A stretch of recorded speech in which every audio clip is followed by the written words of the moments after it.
Good evening, good evening,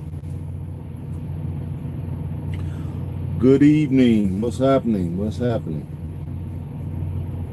What it is, what it is. As y'all can see, I'm out at the truck stop as usual. I live in the truck stops. Yeah, so I've turned the live on since they've given me live privileges for some reason. Just kind of sit back and kick around some games. Some of you fellas that all anybody that stumbles on them into the room. Of course, we always got some buffoonery to talk about in these divided states. That's basically what it's coming up to, ain't it? Divided states. Shoot, we might all have to move to red states. I'm thinking about it. I'm gonna maybe do Indiana for now. This is right next to Illinois. Y'all know I'm based out of Chicago, so because it is literally bizarro world in Chicago. Lord have mercy. It's so damn crazy. I don't even recognize it. It's so damn crazy. I can't go back to the neighborhood where I grew up at. People there just either they falling dead from, you dig, the pinch or the syringe, the jab, the squirt, the vax, or they killing each other. ODs, you got people ODing left and right off this Chinese made fentanyl. I'm like, people are killing their babies. I mean, it's just bizarre. Bizarre. And I'm thinking to myself, like, what the difference 7 months make? What is it, 10 months now?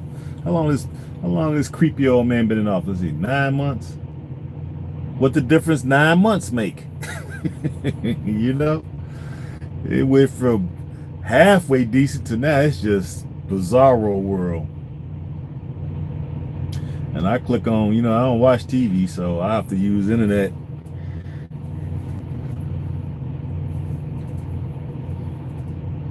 Oh, excuse me, guys. I had to yawn. I got up super early today. But I have to use the internet to get my news. And I'm strolling through the YouTube streets.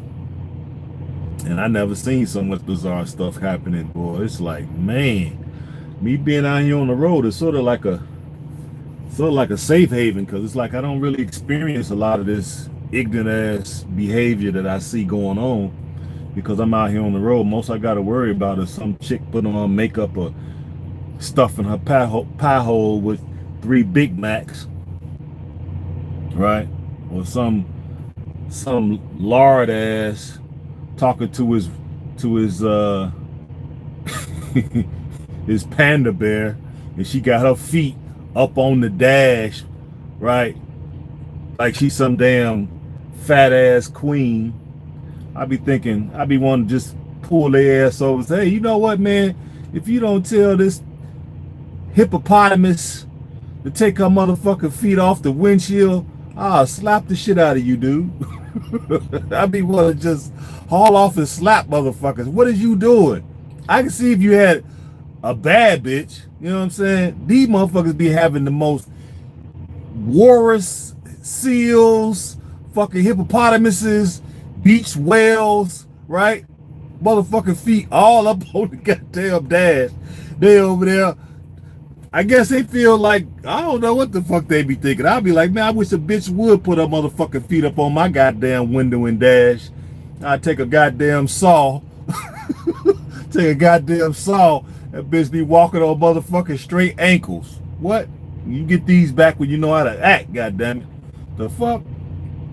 And now, I guess some dudes, they feel left out with their of feminine asses. Now I'm seeing dudes with they goddamn they beach whale is driving, right? They walrus, seal, hippopotamus, elephant driving, right? Goddamn dude got his goddamn feet up on the windshield. I guess he feel left out with his moist mangina ass. This shit is ridiculous. I know I talk about this a lot when I was coming on board often. I was always talking about this, but the more I travel these divided states of America, the more this shit is happening. So I'm thinking like this is some type of little trend that they're competing. The men are competing with the women to put their feet up on the dash while the other is driving. I'm like, Lord have mercy. What have the world come to? And of course, they're in their fucking minivans, right? Or Suburbans. I'm thinking to myself, like, why is this dude allowing this to happen? I wish a bitch would try to put her feet up. Boy, I'll be like, you know what? Go in there and give me a pack of cigarettes. I don't even smoke. She come back out, I'll be fucking gone. I wish you would put your fucking feet up on my damn dash. I don't give a fuck. Only way you can put your feet up on that dash, heifer, if you paying the note on this bitch and the insurance and you putting gas in here. Other than that, blow me. You dig. But I'm at the truck stop Friday night, payday. That's crazy, man. I get paid. I ain't spent a dime yet. That's crazy. I guess that's a good problem to have, guys. You get paid on a Friday, right? And you ain't spent the check from 2 Fridays ago. Look, I ain't spent the check from 2 Fridays ago. I just got paid today. I'm afraid to even open up the account to see how much I made because I might want to spend some shit all of a sudden. If I look at there and see how much I made, I know I did pretty decent because I ran 2 loads last week. So that should be good. Why are there trucker shortage? Because shit, guys want to be at home with their motherfucking land whales. They want to be at home with their fucking hippopotamuses. The hippopotamus say, I don't want you out on the road making money. I need you to be here so you can feed my pie hole. So these dumb manginas decide to stay their monkey asses at home to take care of their fucking land whales. That's why it's a trucker shortage. Simple. Everything's surrounds a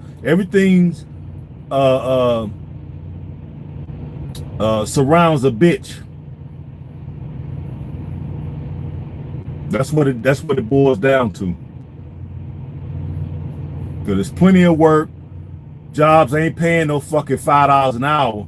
I hear you getting 25 to hell $50 an hour, depending on where you go. So if you making if you making under $20 an hour, you need to go get your motherfucking ass a CDL. If you don't, you're a dumbass. That's all I think of. You got to be a dumbass. You come out here with a basic CDL, you could get probably 22 bucks your first job, work there for a year. Your second job, shit, you could be getting $54 an hour. Just depends on where you go. Depending on what kind of connections you have. How much do you make for running a load? How does it work? It depends on, excuse me, hold on.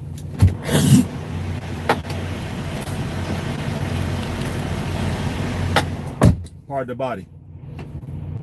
It depends on what you're doing.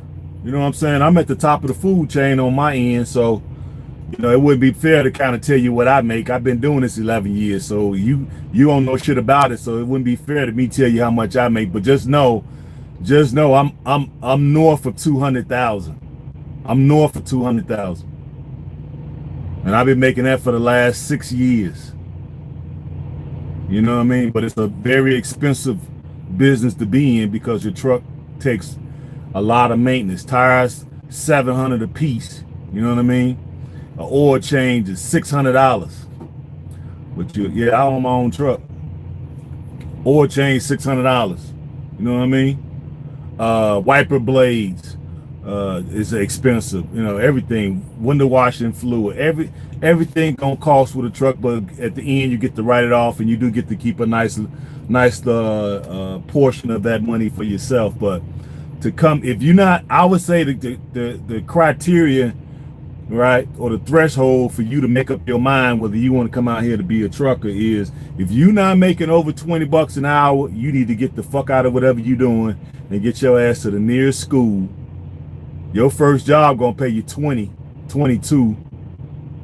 You work that for a year, get your experience, don't hit nothing, right? Make good decisions, right? Be the go-getter that you really are, right? Be the people person that you really are, right? Understand how any organization work, right?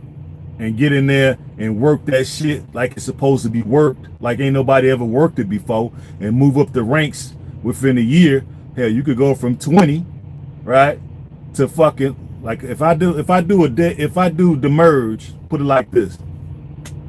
If I go to a plant and it takes more than 2 hours for them to unload me, because remember I'm doing hazmat tanker, so I do chemical tank, and it takes more than 2 hours for them to unload me, right, I have to get paid. So let's say it take, like I just came from this one place, it took them, let's see, I got the 11, so 12, 1, 2, 3. So it took them 4 hours to unload me. Wasn't my fault, it was their fault. I was there on time. Actually, I was there a half hour early. But they were unloading me into these metal totes. I don't know if some of you guys seen some of those metal totes. They're not like the plastic ones that you'll see. Some of the farmers use it, and some plants you'll see the plastic totes. Just imagine those, but metal. So they had to unload that shit into the metal totes, which took the 4 fucking hours. So for those 4 hours that I was waiting, I have to get paid for that. This is in addition to what I normally would get paid. So for those 4 hours, they had to pay me $36 an hour just for sitting. Wasn't doing shit. I was in here sleep. I slept for like 2 hours. I woke up. I made something to eat. I ate. You know what I'm saying? Then I'm watching YouTube, watching videos or whatever, did my little paperwork, caught me another few more minutes, and then it was time for me to go. What does a decent middle of the road type of truck cost? I would say 50. You want to spend about 45, 50. That should be about anything under 200,000 miles will be a decent truck. Maybe a Pete. And make sure that it was in a fleet, some decent a decent company, because if you bought a truck that was in a fleet, that means that they kept a maintenance schedule. So if you bought a truck, look for a fleet managed truck and make sure that you can get the maintenance schedule. They should, when they sell those trucks or trade them in or whatever, they make sure they turn the maintenance schedule in with it. You say what? That is less than I thought. Yeah, I mean, you could get one for $100,000. Like mine cost, I bought mine brand new, so it was $148,000. But I bought it brand new. When I got it, only had 50 miles on it. You ain't necessarily got to do that. You know what I mean? You can get one for about 50 and be decent. Right? I could have got one for 50, but when I first came in, shit, I was fucking broke. So I was willing to do whatever it took.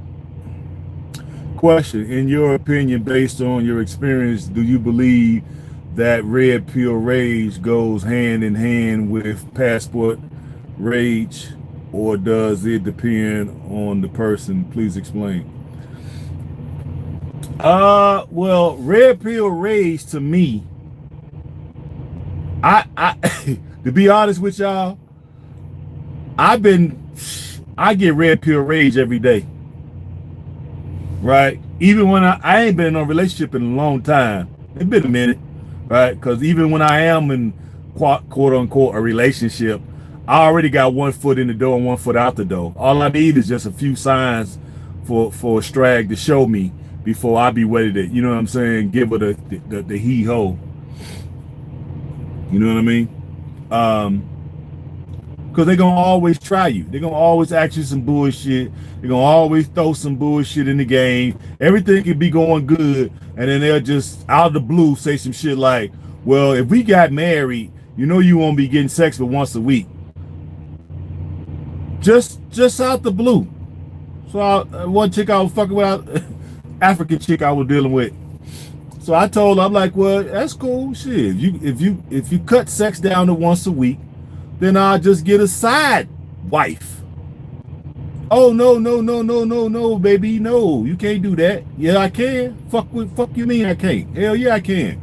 If you cut sex down to once a week, just know I'm gonna get a side wife.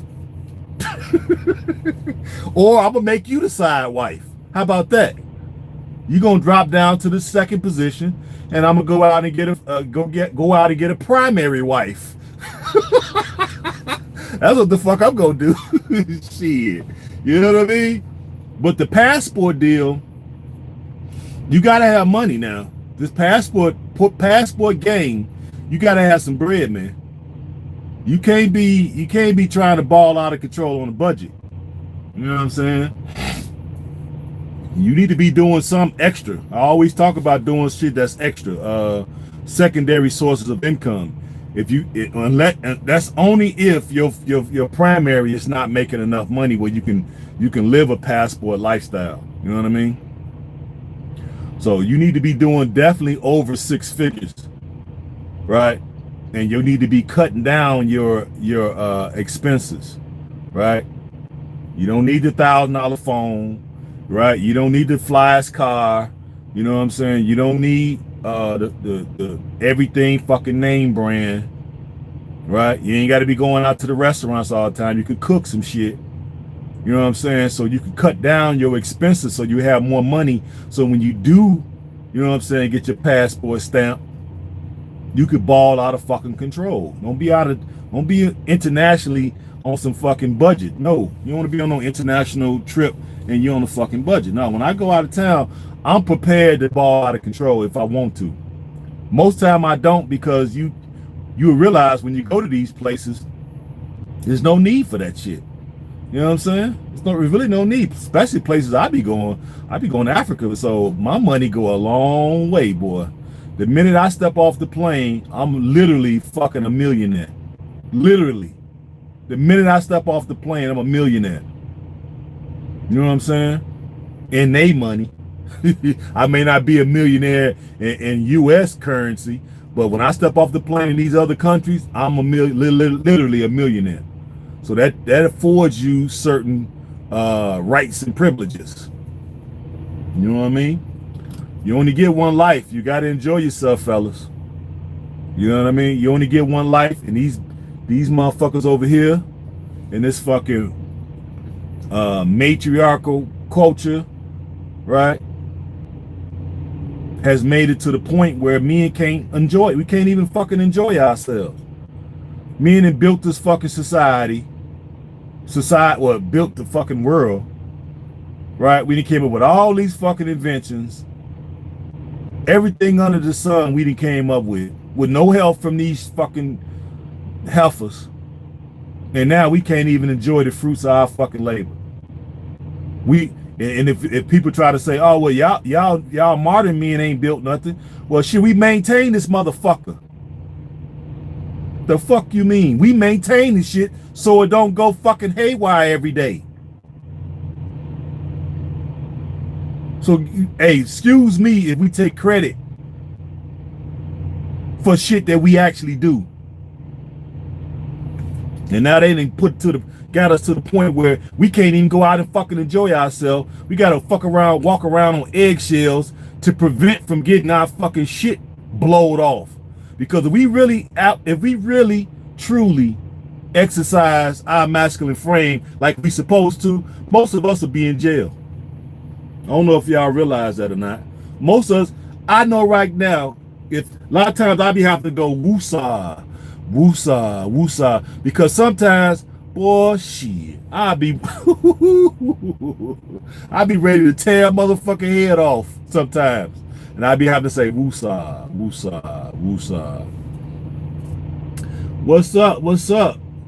Yeah, I'm watching. I've been watching Kevin for hell, even when he was doing the fucking cologne, and the outfits and all that shit, and boots. So yeah, I feel a lot of stuff he's saying, but he what he's doing is cool, but a lot of us are nowhere near where he's at. He wants to try to fix it.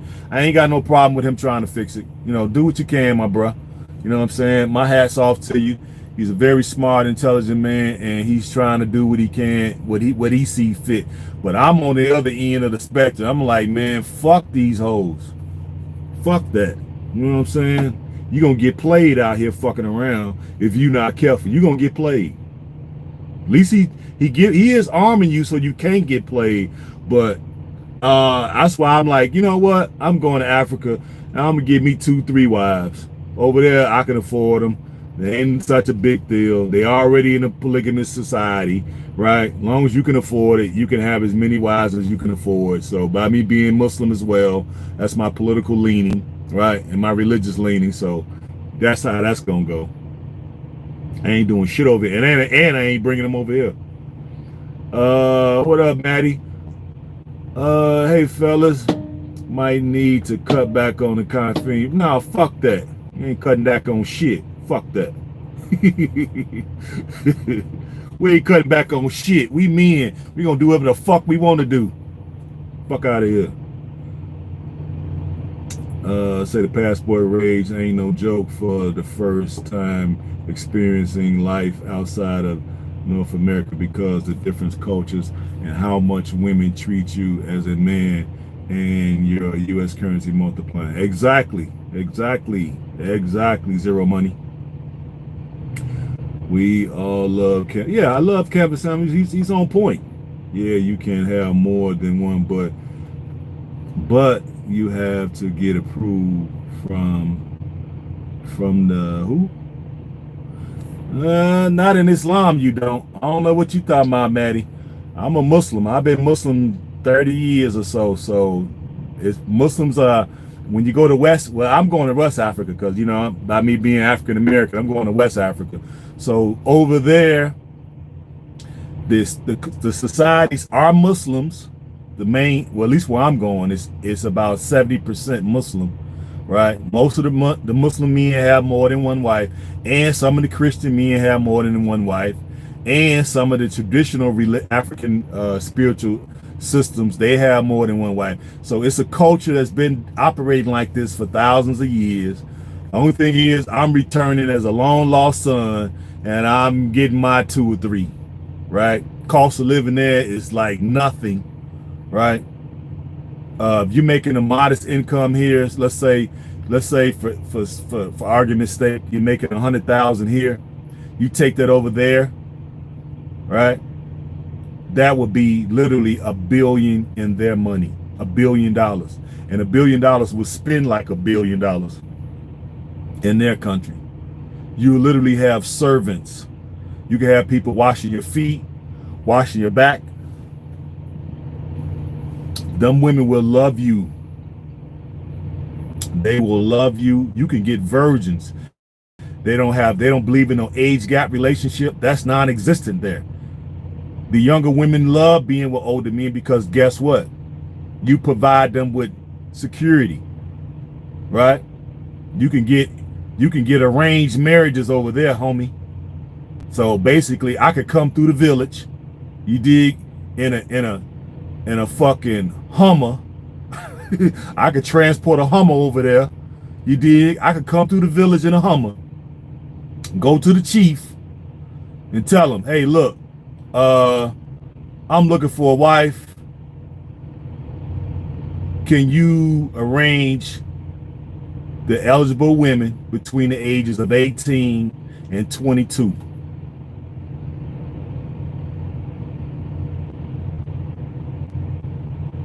And guess what's going to happen? They're going to go and talk to all the men in the family, all the men in the village. And when they tell them, oh, this is one of our long lost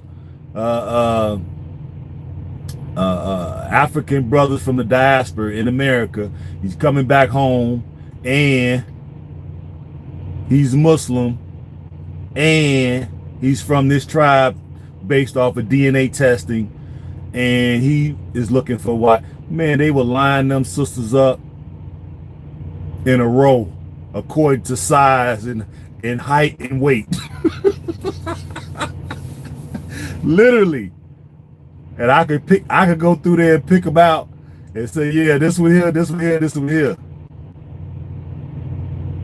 Because other cultures don't believe in this fuck shit that we got going on over here.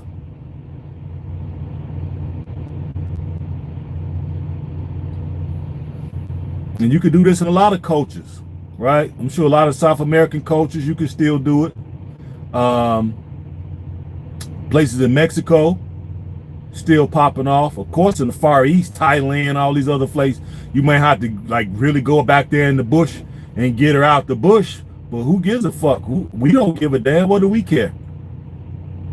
We rent a guide, right, that know where these damn villages at. Hey man, this is what I'm looking for. Show that motherfucker a picture. I need this. This is what I want. Take me to where I can find one like this at that don't speak a lick of fucking English, don't have a TV, don't have the internet, don't have a cell phone, never had a TV, never had a cell phone, don't even have fucking electricity.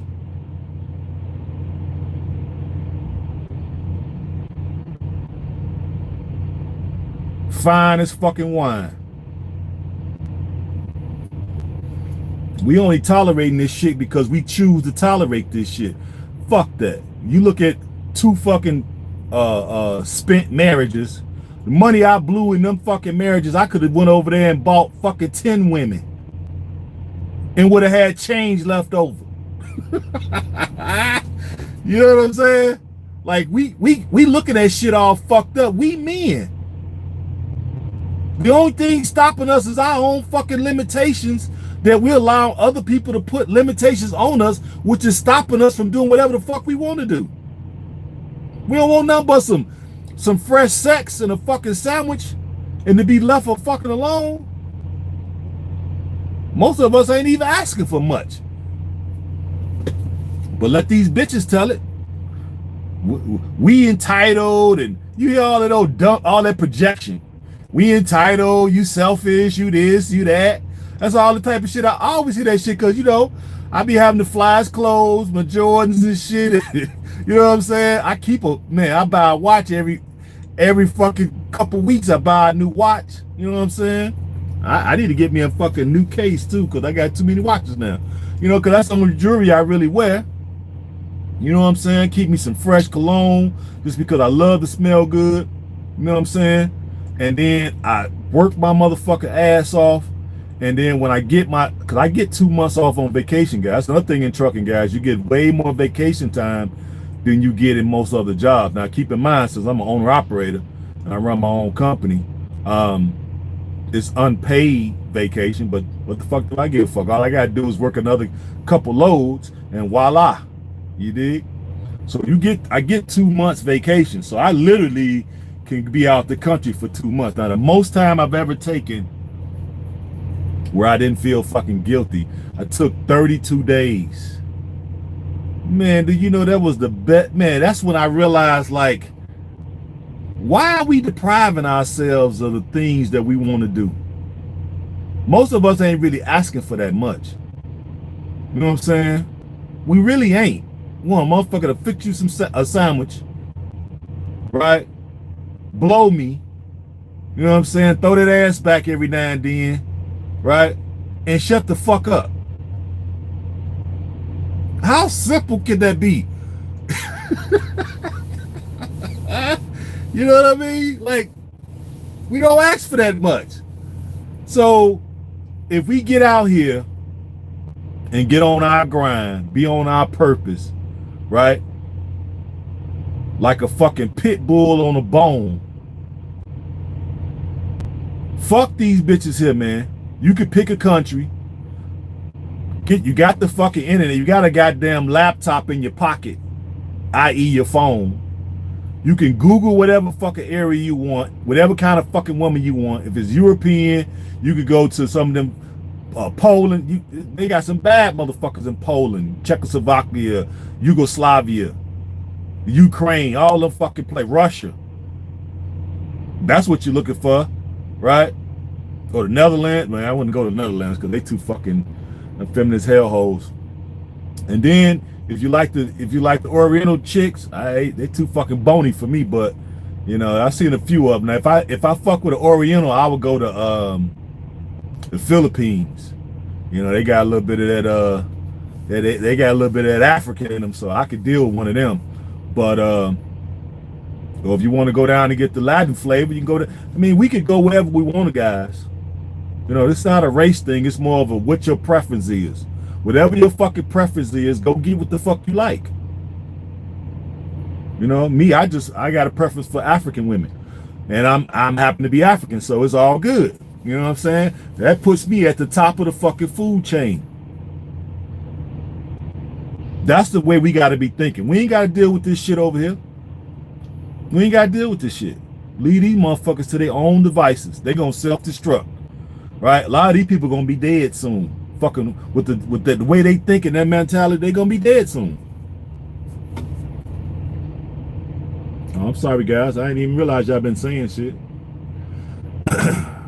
I got to do some farming. Catch you, mob, later. All right, my man. He's speaking the real truth. Yeah, I'm speaking the real truth, man. That's what we all need to be talking about. Ain't what else is there to talk about? Me and shouldn't be talking about no dumb shit. For what? That ain't helping nobody do shit. You know what I'm saying? We can't speak freely out here in public because motherfuckers will be shaming you. There's too many motherfucking beta manginas. You can't talk no real red pill truth around these motherfuckers. They be, man, shit. You talking about council culture, man, shit. They call them motherfucking men with guns on your ass. They like to counsel you for real. That's the real council culture. Try to be a masculine man amongst these motherfucking manginas and watch how they try to, because they feel they feel certain kind of way that you too free. Yeah, calcium motherfucking ass for real. Put motherfucking hot lead in your ass. That's why you can't be too masculine around these motherfucking betas or these fucking strags. You gotta kind of tone down your masculine frame, because if you say some of the shit, if I said some of the shit that be on my motherfucking mind when I'm out in public, man, they'd have been shot me down. Gay flag was flying over Chicago. I don't give a fuck. They can fly whatever they want over that motherfucker. I can care less. They can have this shit. I don't give a fuck. They can have it. It ain't the Chicago I know. Chicago I know is gone. I don't know what the fuck that shit is. That shit's Chirac, goddammit. I don't know about nothing. I grew up in shit. I'm going on damn near 60 years old. So the Chicago I grew up in, that was the last Chicago. This new shit, I don't know what the fuck it is. They can have that shit. Gays can have it. Motherfucking shooters, right? All these feminists, all these fucking baby mamas, fucking kids going fucking bananas, kids running out in the middle of the street, diapers on, mama in there asleep. Shit is crazy, man. Putting babies in microwaves. Feeding babies to the fucking pit bulls. This shit is fucked up, dude.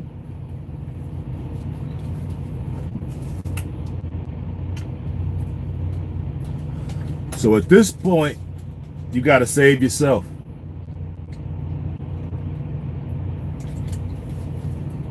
You gotta save your motherfucking self. And if you're not about this, if you're not about self-preservation, you're a goddamn fool. So yeah, I'm speaking the truth. That's what it's about now, man. Us in the red pill community, we could talk this shit, but now what we gonna do with it? You know, I listen to all the greats. You know what I'm saying? The Angry Man, Minister Jap, Kevin Samuels, Coach, Alpha Male Strategies, right? Sandman, Turslinging Monkey, right? Every motherfucker, right? Roller Tomasi, Dalvin Sharp, you know, anybody that's anybody in the red pill community, I've been listening to them for years. Okay, now I got all this fucking information. What the fuck am I gonna do with it? Like, how does that shit translate from online to offline?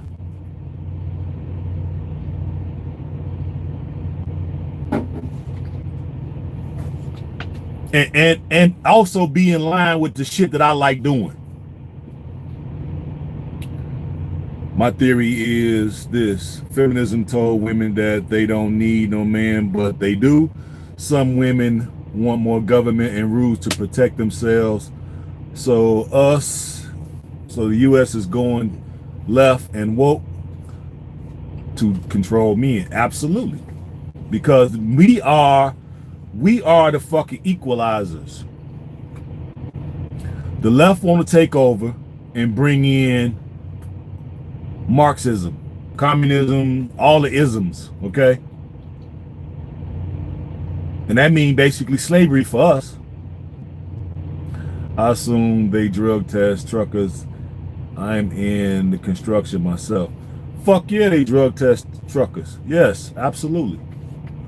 But you know, as long as you ain't on no drugs, shit, you good. I mean, let's see when the last time I've taken one when I got this new job, which was I've been over here now 4 months, and I took one. But before that, I mean, I've been driving 11 years. I've probably taken about maybe 10 in 11 years. So, I mean, it's a minor inconvenience to go down there, piss in the cup, and walk out. Shit, ain't nothing. I don't mess with nothing, so it's all good. It's all about this paper. I don't let nothing get in my way of making this money. Absolutely nothing. Okay? The only thing gonna get in my way is an act of God. Other than that, ain't shit gonna stop me from getting to this money. And I love it that I have that mentality, because I had that mentality before I even came to understanding the red pill. I just wish I had got it 20 something years ago when I was making that decision to get married again for the second time 20 something years ago. I should have known, because in my back of my mind, or actually in the front of my mind, I was saying, no, I don't want to get married. You know what I'm saying? But chick played me like a chameleon, like an accordion, right? She saw I was a high value dude, and I was kind of young then. You figure 20 years ago, I was still in my 30s, right? So she looking at me. I got a Cadillac, you know what I'm saying? I got a lack, you dig? And it was a convertible. It was an L-Dog convertible, pearl white, clean as a whistle. I had my rental properties. Man, I'm out here killing it. Killing the game, right? Doing my real estate thing. And she was a tenant in one of the properties, you know? But most guys don't want to get married, but yeah, pressured into it. Yeah, exactly. I was definitely pressured, but man, she pressured me the right way though.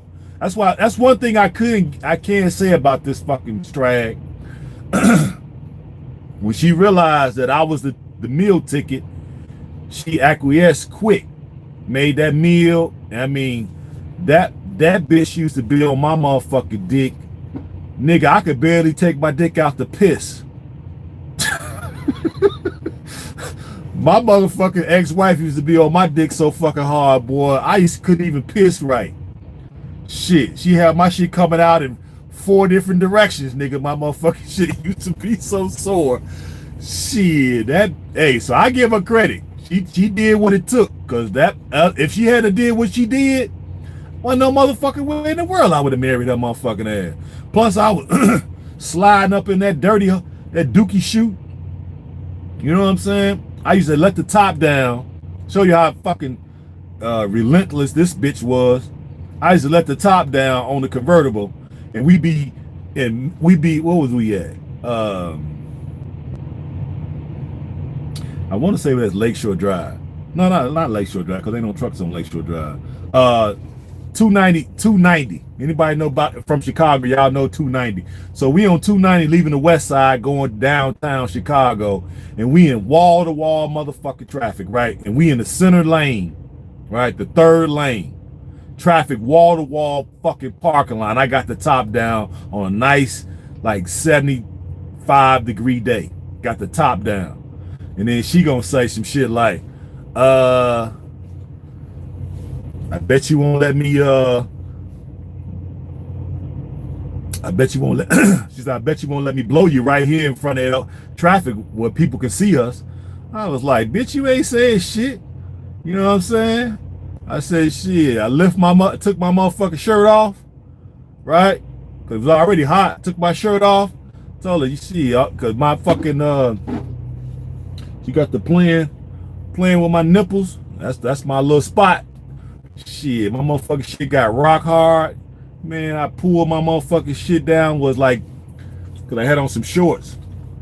I pulled it down to where it's like in the middle of my thigh. And she had on a fucking sundress and blew me right there in the middle of the fucking expressway. Truck drivers were blowing their horn, and I got my finger up to my mouth with the one finger going, shh, shh, shh. Shut up, what the fuck, nigga, just look, nigga, goddamn. You know what I mean? Shit was crazy. What up, what's going on? I see you. But that's how she was able to rope me in. But now I realized that the shit was all it was a ruse. You know what I'm saying? Yeah, it was reckless, but you know, that's the type of shit we had been doing that kind of. That wasn't the only chick I was doing shit like that. Now, that might have been like the first time. I definitely got my dick sucked in traffic, but not in a convertible on a nice sunny day, wall-to-wall traffic, where motherfuckers can look over there and see her motherfucking head, right, going up and down. So that was a little different, because motherfuckers was driving past me with their motherfucking mouth on the floor. Dudes driving around with their wife and kids. You know, truck drivers driving by could look, and we ain't going but like 1 mile an hour, you know what I mean?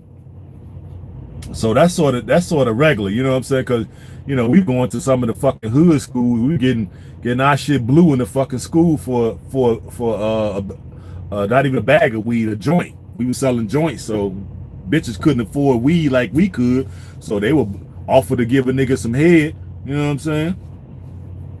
For a joint. So we've been going through this. We've just been going, you know, because we was selling our little, that's when I was younger. We used to sell our stuff. And so I had a whole bunch of chicks when I was selling my shit. So that's what they was into. They couldn't afford it. Didn't want to pay for it. So they was like, well, shit, they'll slut themselves out to get high. So, you know, we was taking all comers. Hey, we were taking all comers back then, man. That shit was crazy. But like I said, that shit is over with now, guys. They didn't got it to the point where we pretty much are policed so heavily, right, that we pretty much then got painted into a corner. I used to slang too. Yeah, man, that's what we did back then. We ain't had no fucking jobs, so you was either gonna slang or you were gonna be a stick up man. And I was kind of like, I don't want to be a stick up man, because what if I stick up the wrong dude, right? And the dude get the drop on me. You know what I'm saying? Because that happens. You know? So I was like, nah. I tried it though. I robbed a few people. You know what I'm saying? I feel bad for it now, but I realized I wasn't cut out for that. But slanging, oh yeah, I was definitely cut out for slanging. I sold some of everything. Weed, cocaine, I sold heroin, I sold sherm, all that shit.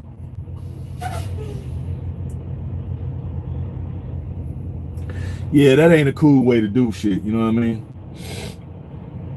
And then if a motherfucker ever remember who you was, you be out somewhere and fuck around and get killed. I know a lot of cats that got killed like that. And they robbed a dude, and dude had enough influence that he could pay a couple people in the neighborhood to find out who was the stick-up man. It don't take much, you know. If you know, all you gotta know is a crackhead, You pay a crackhead a couple dollars, they'll find out who the neighborhood stick-up man is. And then all that guy, excuse me, and all that guy got to do is, hey, find out where that dude be at. Find out where you be at. All they got to do is circle the block a few times. Now, once you stick up a dude, you ain't going to remember who he is, what kind of car he got, none of that shit. He ride the neighborhood a little bit and see your body structure and realize, yeah, that's the nigga right there. Shit. You come out your crib and get your shit blowed off. So that's definitely happened a few times. So I was like, nah, it's a lot safer. I'd rather deal with the stick-up man that's trying to come rob me from my drugs. I only think in them 4 or 5 years I sold, I only got robbed one time for some drugs. And it wasn't even a lot. It was like 4 or 5 bags that got me for about $40. So I wasn't even mad. I was like, shit, cool. As soon as they left, I went to the stash and went on back to serving. Went and got some more change. Went right on back to serving. Didn't skip a beat. Didn't let that shit affect me. Yep. But what up? What up? What's happening? But yeah. So that's what they have. They kind of painted us into a corner, guys. You know what I mean? We built this world and we maintain it. We fight the fires. We got all these, when you call 911, who show up? Men, even though they betas, right? The fires, right? The ambulance, the doctors, the this, the building the buildings, maintaining the sewers, the water treatment, right? We drive the trucks, we handle the railroad, we handle the barges, we handle the shipping containers, right? Everything dealing with infrastructure. Sorry about this phone, guys. It's light threw me off. But you don't get no respect for none of this shit. Working in the cold, working in the fucking extreme heat, doing all these dangerous ass jobs, right? Sacrificing sometimes our health, all to be disrespected by everybody. Shit is fucking ridiculous, man. You can't even make this. It's like if an alien came down from another world, they'd be like, shit. Yeah, and we was telling this story to an alien coming down from another fucking planet. It says a male alien.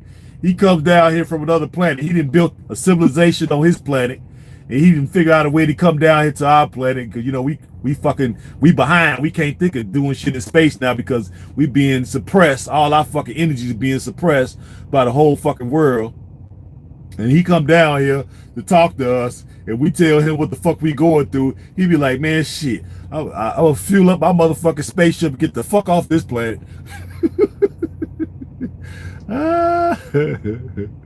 Shit is crazy. We work very dangerous and life-threatening job. Absolutely we do. See y'all later. Head now. I appreciate you for stopping through, Mobile Rider. But yeah, we don't get no fucking credit for what we do. Hard as the fuck we be working. Then we get injured. No motherfucker give a fuck. Right? They gonna blame us. You'll be up on an investigation, all this kind of shit. We'll send out fucking private investigators to make sure you actually hurt. All that old dumb shit.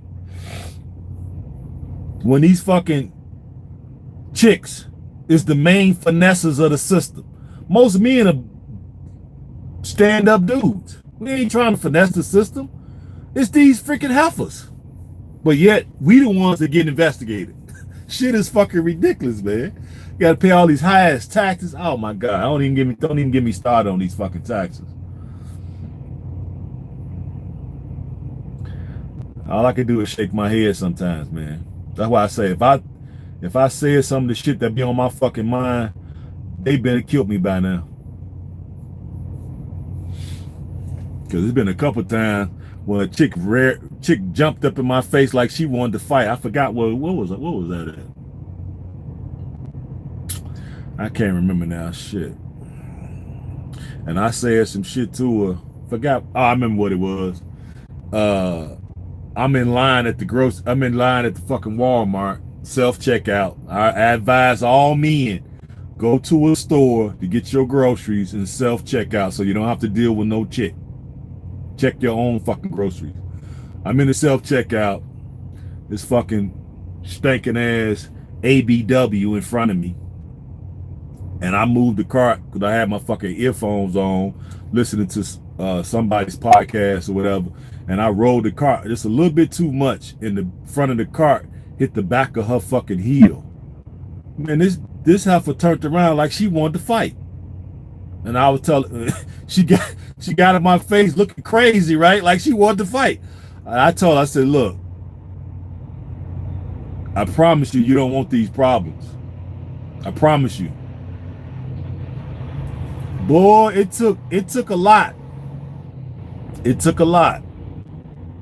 Because in my mind, if she had hit me, I would be in jail right now. Because I would have tried to destroy that bitch. I swear to God, I would have. Because in my mind, I was thinking like, please, God, please don't let this woman hit me. Because she looked like she wanted to hit me.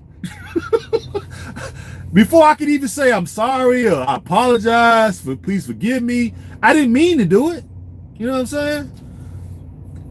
Man, if she had hit me, man, I probably would be in jail, guys.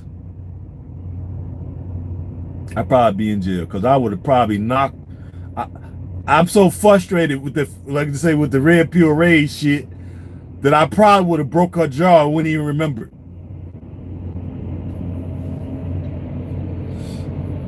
I wouldn't even remember that I broke her damn jaw. I probably would have blanked out. I would have woke up. It probably would have been $25,000 worth of damage to the store. And she'd had to have fucking jaw replacement surgery. This shit was wild, man. I was gonna say excuse me. I was already formulating the words, and then she jumped all in my face like she's finna hit me. I was like, oh my God. That's why I say, man, we really got to be on guard with this shit, bro. Because this shit out here is getting so fucking ridiculous, man. You got to be on guard. A lot of times I even hate that I got to interact with them at all, period. They be looking so fucking mean and ornery. Like, they can't stand your motherfucking guts. Ain't never seen you before. Ain't never interacted with you before. They working some fucking $8 an hour ass job, $10 an hour ass job, and got the nerve to be looking down on me. I be thinking to myself, this got to be the most craziest shit in the world. So I hope you guys got your passports. That's all I would say, man. Y'all better have y'all damn passport. If you a grown ass man and you ain't got a passport, shame on your motherfucking ass. Shame on you. ABW. Come on, man. Put it together. Put it together. The A stands for America. K. The B stands for Negro. And the W stands for Strag.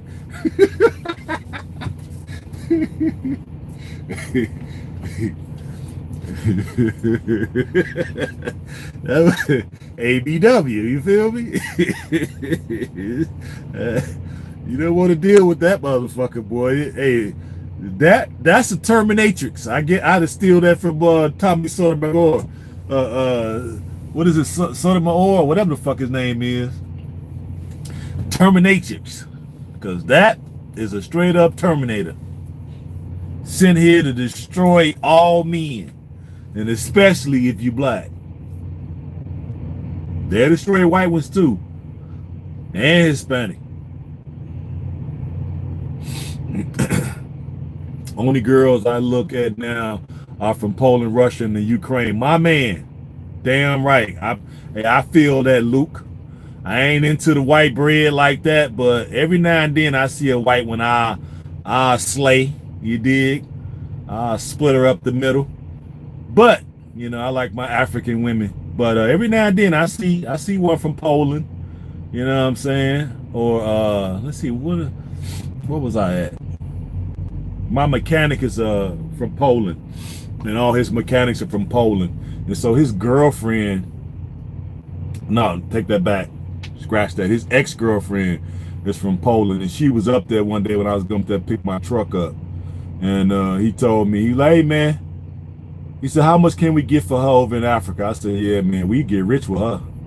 Man, she had the right everything, right? I'm like, damn, dude. And he looked like a straight up, he looked like a straight up nerd. But that chick he had, man, she was bad. He like, man, how much money can we get for her if we take her to Africa? I said, man, we will get rich off of this motherfucker here. I said, boy, when we get through with her, man, we'll have a line that looks like the unemployment line. waiting to get their turn with her, and they will be giving us a whole fucking life savings. I like, boy, we be the two biggest pimps in African history. She with this motherfucker here, and she looking stupid. She didn't know what the fuck we were talking about. Because her English was kind of fucked up, so she really didn't understand what we were saying. So that shit had me tickled all day. I was like, boy, she just don't know. We had already split $500,000 apiece on that motherfucker. That shit crazy. Oh yeah, I like Black Ram. I'm subscribed to him. Yeah, he call him B-Dub. Yeah, I put the A in front. Yep. But yeah, guys, we gotta become the best versions of ourselves. We should only at this point, we should be on all out strike when it comes to women in this country. We should not be giving them no fucking attention. Ain't no fucking pleasantries. Ain't no hi, how you doing? Ain't no thank you. I don't thank none of them. I don't say hi to none of them unless they say hi to me first. I ain't holding the door for none of them. And I'm not reaching up on no shelf to get nothing down for them unless they older than me. Because I have done that quite a few times in the last 10 years. A couple old ladies, excuse me, baby. Can you get up there and give me the juice from the top shelf? Sure I can. No problem. Right? I ain't doing shit extra. I ain't fixing no flats. I ain't stopping for no flats. You definitely can't borrow shit from me. You know what I'm saying? I ain't giving them no expressive favors. Y'all want to be men? Welcome to the fucking club. We finna get treated like fucking men. Welcome to the goddamn club. Now, the initiation is do everything for your fucking self. I ain't doing shit for nobody. That go for everybody. I ain't doing shit for nobody. Family, friends, nothing. I'm gonna do some shit for you if I'm getting paid. Fuck you, pay me. That's where I'm at with it. If you ain't paying me, I'm gonna just walk off. You could be asking me for some shit, requesting some shit. I'm just gonna simply just walk away. I remember a chick stopped me when I was pulling. I used to do food grade, and I was pulling out of this place in Chicago, pulling vinegar. I was taking up to Hellman's in Wisconsin. Chick car broke down. I was on like a side street. This plant was on a fucking side street. I pulled down the side street and I seen her fucking hood up. I'm like, yeah, I bet you she gonna. I see her in the middle of the street flagging me down. Like, oh shit. So she gets on the side of the truck. My car won't start. But shit, I'm thinking about in my mind. I said, bitch, what the fuck are you telling me for? Shit, I don't give a fuck. What you telling me for? And I was like, well, I'm no mechanic. That's what I told him. I'm not a mechanic, you know. So I would say maybe you should call somebody. And she looking all defeated. And I was like, all right, get your ass away from the truck so I can pull off. And I pulled right on off. So did. I ain't doing shit for nobody. So like, that's what we gotta be, guys. We got to get out here, grind. You should be on your purpose, going full steam of fucking head. Anything you trying to do, you should be going full steam ahead with it. Okay? If you got a job you like and you got room to do Uber, do fucking Uber. Do Uber Eats, do any of that shit. Get you some extra income. Yeah, ladies in their car. Exactly. Yeah. Oh man, that's another thing. I see a lot of them out here. You know I'm all over the country, guys. I go from the West Coast to the East Coast, down south, all the way to the northern top. Right up near Canada. So I'm in damn near every state. I see so many of these fucking feminazis living in their goddamn cars. I see a whole lot of them. And I just love it. I love it. I simply love it. That shows you the level of fucking diehard commitment that these bitches have to the fantasy of feminism.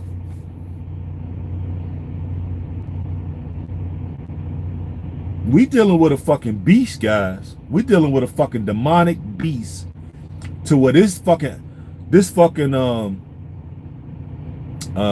philosophy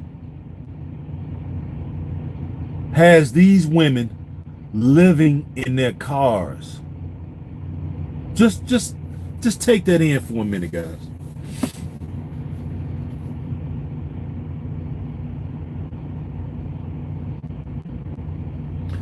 One of my friends just got red pill, but seems to be drinking alcohol a lot more than usual. Any advice how to help him? Yeah, you get right in this motherfucking face and you tell him, man the fuck up. Put that goddamn bottle down. Your fucking answers ain't inside no goddamn bottle. The fuck is wrong with you? Deal with observable reality like a goddamn man. That's what you tell him. And if he don't do it, that nigga ain't your friend. Dump his ass.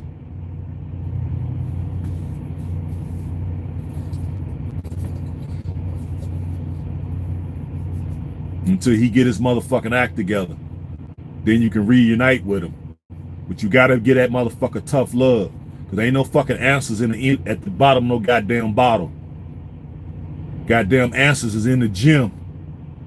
Get up under that motherfucking three plates on the bench, goddamn it.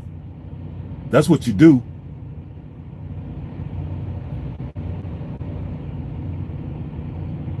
Do some fucking deadlifts. Do some squats. Some goddamn shoulders.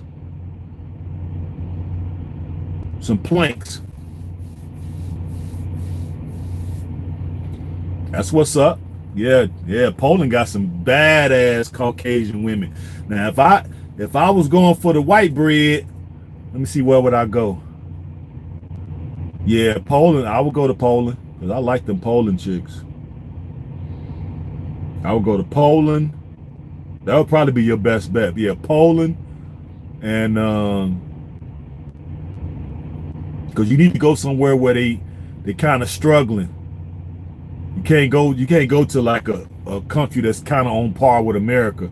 You got to go to a country where it's not at the same level as we are. So Poland would be a good spot to go if you like Caucasian women, because you would get some bad motherfuckers there, and they broke as fuck, poor as dirt. Some of them, especially if you go further out in the countryside and get them, they poor as shit. And then you should be able to run circles around their ass because they got, hypergamy as well. So they're going to be looking at you as a fat cow, right? That need to be butchered. But you looking at them like, shit, I'm only here temporarily, chick. You know what I mean? Unless she show you something different. You know what I mean? She's going to be looking to come up off you. So if you go there with just the intentions of just having fun and enjoying yourself, you know what I'm saying, enjoying life and just having experiences, then that's the way I would approach it if you go to Poland. But they're gonna definitely be looking to carve you up like a fat pig, because they're gonna see you as a rich, you know, rich American, quote unquote. So they're gonna be looking to take advantage of you. So you will definitely have to play them against each other. Have a rotation. If you went there, I would have a rotation in the motherfuckers. If I went there and play them off on each other. You know what I mean? They would compete for your attention, because they're your perceived status is what they'll be. You know, the lifestyle that your status will provide them is what the bait is. That will be your bait. Okay, your perceived status in that country is what's gonna give you that appeal. Okay, and they're gonna be looking to capitalize on that status, right? That lifestyle that you can give them. They don't want you, they want the lifestyle. So if you know that going in, then you set. You know the motherfucking cheat code. God damn it, you got the cheat code. So you should be able to go to Poland and just, man, run up through their motherfucking ass and start splitting bitches up the middle. Right? Then if you just happen to stumble on one that you can tolerate, that ain't looking to take advantage of you, right? Maybe she could be added to the team. But you should always have a team. Okay? 2 is a team, goddammit. 2 is a team. 3 is even better. You know what I'm saying? So look at it in that aspect. You should always go for a team, right? This is not tennis. We playing fucking basketball, guys. We're trying to get a starting 5, okay? So if they can't play along, or can't get along as a team player, as a teammate, then she gets cut. She gets dropped from the team. Simple. No love lost. And you carry on with your 4-man squad until you're able to pick up a 5th one. You know, all this for recreation. That's all it is. For you to go out and enjoy yourself. You work hard. Because I'm more of the mindset, work fucking hard, play fucking harder. And to you, if playing in a bitch's pussy is your idea of fun, then damn it, it's all good. Because that's my fucking understanding of fun. I work hard as fucking hell, and when I want to have fun, I want to dive off in a bitch's ass. Nut all in her motherfucking eye, all in her mouth. That's my idea of fun, goddammit. Yep. So you need a starting 5 for that. Now I won't never say I wouldn't get married again. Now I would get married if I moved to Africa, which I plan to do. But if I do it, it's gonna be with a virgin. I'm gonna be the motherfucker who imprinted. And since now I know, shout out to Ron Wills. I think it's Ron Wills. Yeah, Ron Wills. That brought me up to speed on how to imprint a woman. And by me knowing the fact that I did imprint a woman, my experience, I did imprint a woman in my youth, but I didn't know what it was, right? I just happened to do it. Now I know exactly what to do to imprint a chick. So if I get a virgin, then I'm gonna definitely put the smack down on her motherfucking ass, on her candy ass. And I would do it the right way. When I had it before, I had a virgin, and I remember how I used to be, man. Man, that girl would do any damn thing for me. And of course, I fucked it up because I played it wrong. You know what I mean? I got her, but then once I got her, I didn't know how to, you know what I'm saying? Correct, imprint her correctly. Exactly, because I had got her, and I had imprinted her, but the fact that I didn't know I didn't know really how imprinting went. Nobody ever explained it to me. You know what I'm saying? Nobody explained it to me, so that's why I didn't know. So that's why I fucked it up. But shit, that imprint matter of fact, even to this day, that was what? Let me see, 32 years ago. Right now today, if I see that girl, well, woman, if I see that woman right now today, I still can hit that. That's how deep imprinting works. I know I must have slept with her motherfucking ass at least in 4 years, probably 1,500 times in 4 years. Every time I've seen her, I was taking them clothes off. Now I didn't understand that I was imprinting her. I'm just looking at it, man. This body is so fresh and so new. This body is so fresh and so new. I gotta pound this motherfucker to submission. And I had fun doing it.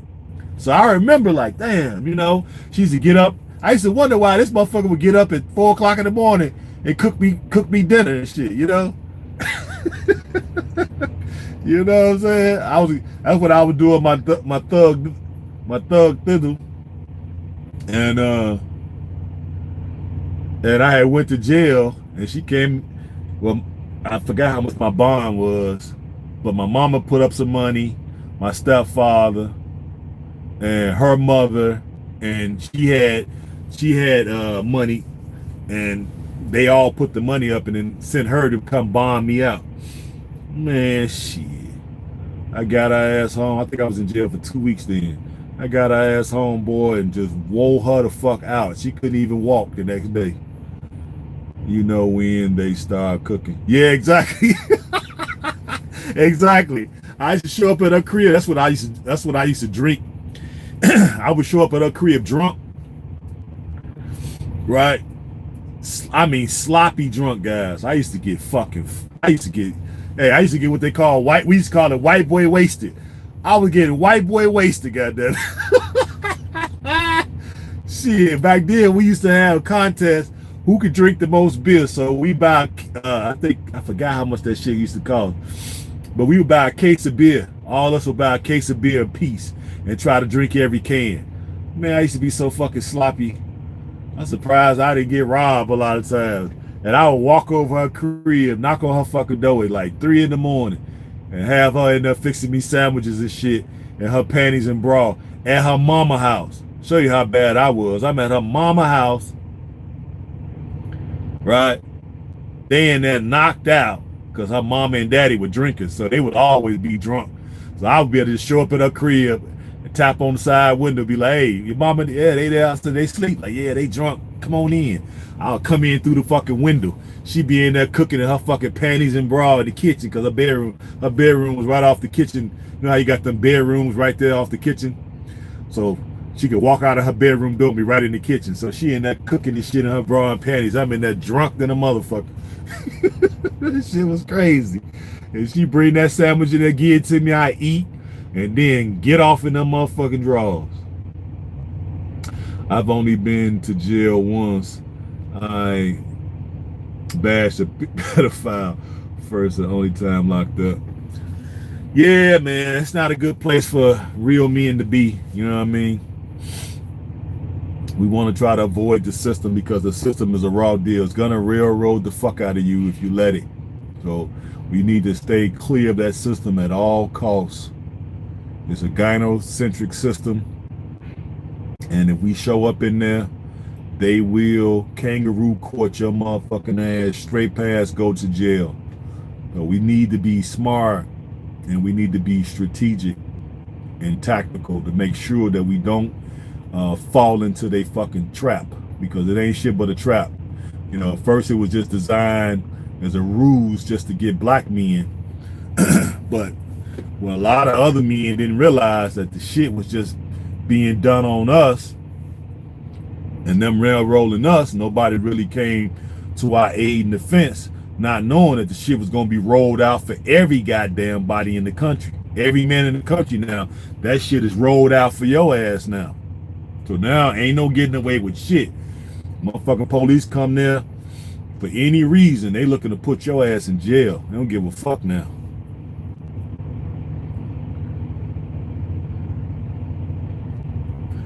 Do you regret not imprinting her correctly or not really? At this point, yes and no. If I could have if I could have got it, if I could have did it right, yeah. If I had the information, but by the fact that I didn't have the information, hell no, fuck that shit. Now I get to imprint somebody new. Now I know what the fuck I'm doing. You know what I'm saying? If I had the info, let me put it like this: if I had the information, excuse me, if I had the information back then, if I had an older player giving me the information back then, if I had a red pill dude back then giving me the information and I utilized it, I was already imprinted, didn't even know it. And if I had the wisdom to go along with what I was already doing, then yeah. But by the mere fact that I didn't have that and I got it now, fuck that, hell no. You know what I'm saying? I did what I did, I had my fun, and since then, shit, I done had too many to fucking count. I done lost count on how many I done had since then. And now I'm at the point where, you know what I'm saying, I done came into my own, right? And so now that I know what I know about me having my passport, and you know, if y'all don't know, I'm a citizen of one of the African nations. I ain't gonna tell y'all which one. I went and got my citizenship over there, so now I'm a full-fledged dual citizen. So I'm a dual citizen now, guys. I don't know if I expressed that since the last time I was on. Hold on.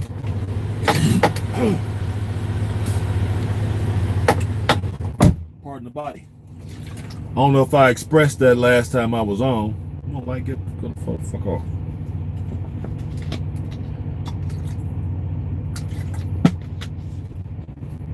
But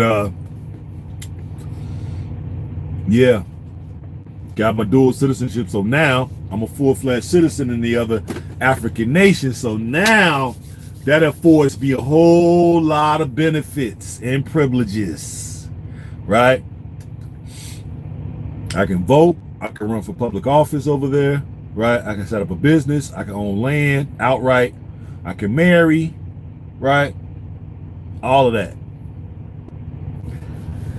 So now that I understand all these things, now me having the information that I have, I could go to the chiefs and tell them, look, I'm a single man, I'm a businessman, I run a trucking company in divided states of America, and I'm a citizen over here now, and I'm looking to marry, and have them line me up. Arranged marriage. Y'all motherfucker be thinking, man, arranged marriage, fuck that. No, arranged marriage is what's happening, because now I can actually sort of like mail order, but not mail order. You know what I mean? Hey, I want her to be 18 to 22, and I want to be the first one. I want her to be a virgin, baby. Yep. Put a bounty on her head. How much her dowry? Oh, 1 cow? Okay, how much is 1 cow? Oh, $200? Okay, cool. That's all I gotta get is 1 cow for her? Okay, cool. Give me 1 cow I get 1 cow for her, 1 for her, 1 for her, and then get each one of their families 2 cows apiece. And give them a goat apiece and 100 chickens. God damn it. Give me 4 of them. I'll be out about $1,600. $1,600. You did? And then buy a nice sized plot of land and start planting everything under the sun so I can feed their asses. As long as you can feed them. You did? And house them. They usually make their own clothes over there.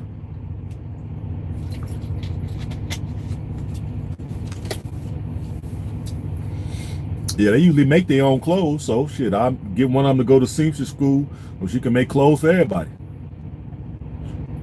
The other ones can help me with the freaking farm. Yep. And y'all know I'm a vegetarian, so I want all the fruits and veggies. You know what I'm saying? my kale, my spinach, my arugula, my romaine, my tomatoes, my carrots, potatoes, everything I could think of, I'm gonna plant. All we don't eat, we gonna sell on build a goddamn stand on the side of the road, and we gonna get out there, and anything we don't sell, anything we don't eat, we gonna sell. So, and then from there, get a freaking restaurant and have their ass helping me in the restaurant, because they don't have a variety of food choices like we do here. Like here, we can get freaking Mexican, we can get Italian, we can get Polish, we can get Puerto Rican, we can get Cuban, right? Ethiopian, we can get Jamaican, we can get all classic American. We get all our variety of food within a 8-mile radius of wherever we live. They ain't got that opportunity like that over there. Over there, it's mostly traditional foods. And so I have a restaurant with all the different varieties, right? And the traditional food. And they fucking pizzas is terrible. That's the first thing I would start selling is pizza. Their pizza is freaking horrible. Every place I've been in Africa, I tried pizza. I haven't had one spot yet that had great pizza. So that'd be the first thing I start selling is pizza. Because they like to eat it, but they don't know how to make it. Another thing they don't do hamburgers. I don't know if I would sell hamburgers, but I guess I would. Because they love their meat over there. But that's another thing I heard they don't make right. They don't season the meat properly for hamburgers. So they be terrible. So to have that variety of different meals would have my joint balling out of control, right? Then you getting a liquor license would be nothing, so you could sell it if you want. I don't think I would sell liquor either, because that shit pisses me off when I see people drunk and he's come in my joint probably clowning, and I probably have to bust somebody's shit to the white meat. So I probably can't sell liquor either. But y'all know what I mean. You need to have a industry around them, and that's what we need to be doing. We're just gonna have to not be trying to deal with these women over here. I've been gave up, man. It's been a few women been trying to approach me, and I'd be looking at their ass like they from outer space. I had some chick, I was in Denny's. Oh, excuse me. I'm sitting in Denny's, right? I wanted to go in there and get the grilled salmon with some broccoli and some I think it was called seasoned rice and some garlic bread, and I had some fucking strawberry lemonade. So I'm sitting there eating. These 3 big old water buffaloes sitting 3 tables over from me, just steady eyeballing me, and in my mind I'm thinking like, what the fuck is they looking at? So I'm like, I'm steady eating. So they finished before me. They walked right past me. Ain't now one of them say shit when they walk past me with their fat asses. Now one of them says shit to me when they walk past me. They wait till they get outside and start knocking on the fucking window. Like I'm some motherfucker in a fishbowl. Like, I'm looking like, I got the face like, what? Like what? You too handsome to be eating by yourself. I said I eat by myself all the time, and went right back to eating. The fuck? Now why the fuck y'all didn't say shit when you walked past me? There was only one of them looking halfway decent. I would have, you know what I'm saying? I would have bang, bang, bang, ski on her ass. You know what I mean? But she wasn't asking for her. She was asking for the frumpy, dumpy one. I'm like, that's why I responded the way I did. Now, the one who was knocking on the window was the cute one. She still was kind of on the water buffalo side, but she was like a baby water buffalo. She wasn't big. She wasn't like obese yet. You know what I'm saying? She right at that, like right on the verge of being super thick. Right? One more fucking cheeseburger, then it was all bets off. You know what I mean? But right now, before you give her that cheeseburger, she's doable, right? Nice rack. Waist look halfway decent. I could see it. You know what I mean? Hip, thighs. So I'm like, okay, cool. I can do this one. But the other ones, oh, hell no. They have to pay like they weigh. And I don't think they got enough money to pay like they weigh. Then it was another time. I'm in the smoothie place. I like going and get my little green smoothie. So I'm in the smoothie place. So I'm in there. Chick behind the counter. It was 2 chicks in line and me. So I was the third person. The chick behind the counter, she get the first lady's order. She step aside. She gets the second lady order. She step aside. And then the lady yelled out to me. She's like, "What? Have you made up your mind what you want, sir?" And I was like, "Yes. Give me a tropical green smoothie, right? With give me vanilla protein and extra kale, right?" And then the lady behind me, the lady on the side of me gonna say, "Ooh, you have such a lovely voice." I'm looking at her ass. I was literally shocked that she said that. I guess in my mind, I guess this is her version of trying to flirt with me, huh? I guess Kevin Samuel must have been. She must be a Kevin Samuels fan because Kevin been saying, "Y'all better shoot y'all shot. Y'all see a motherfucker y'all like. Y'all better start shooting y'all shot because dudes ain't. Y'all done me too dudes into submission where ain't nobody trying to holler at y'all. So if you see something you like, you better shoot your shot." So I guess that was her version of shooting her shot, right? Sitting there looking like a whole man, fucking short hair. Short hair is a dead giveaway. She a feminist, or used to be a feminist, recovering feminist, right? Or in denial of the term feminist. Short hair with a fucking ball cap on, big ass jacket, some frumpy ass jeans rolled up at the bottom with some loafers on with no socks, looking like a whole dude. So I'm thinking to myself, like, I don't even think I fuck with you with the lights off, dude. I ain't going with the lights off. You dig? Nice try, though. Nice try. You dig? But get that shit out of here. Rejection. You know what I'm saying? It's like somebody try to come up with a weak finger roll and you reject that shit out of bounds. I reject that shit out of bounds. And then where else was I at? I think I was at the truck stop. And fat, piggy looking white chick talking about, "Hey, how you doing?" I'm looking around like, who the fuck is she talking to? She like, I was talking to you. I'm like, I'm fine. How you? I'm good. You know, where you headed?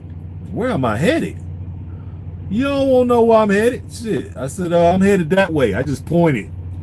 She was like, "Oh, I'm headed that way too. How long you been driving?" I said, "About 12 years. "Oh, I just started." I said, "Yeah, I figured that. You talking too fucking much, so you must have just started." "Yeah, I just started, and I like the job, but you know, it's a tough job. Yeah, it's a man's job, motherfucker." I said it in my mind, like, "Yeah, motherfucker, it's a man's job. Hell yeah, it's tough. It's what we built. This is what God made us, tough. Me and tough. Was it Ford tough? No, me and a tough. Fucking fat ass pig." And she said a little something else. I was like, I holler at you. I gotta go. And I walked off. I ain't going. Ain't shit you can do for me, baby. Hand over your fucking check. You can do that. If you ain't doing that, I ain't really got shit to talk about. That's how you got to start planning with them, man. I ain't going. Hey, I'm working out every day, eating right, drinking water, eating fruit. I'm supposed to end up with a fat white chick, 100 pounds overweight, looking like Miss Piggy from Kermit from the fucking Sesame Street. Get the fuck out of here. Hell no.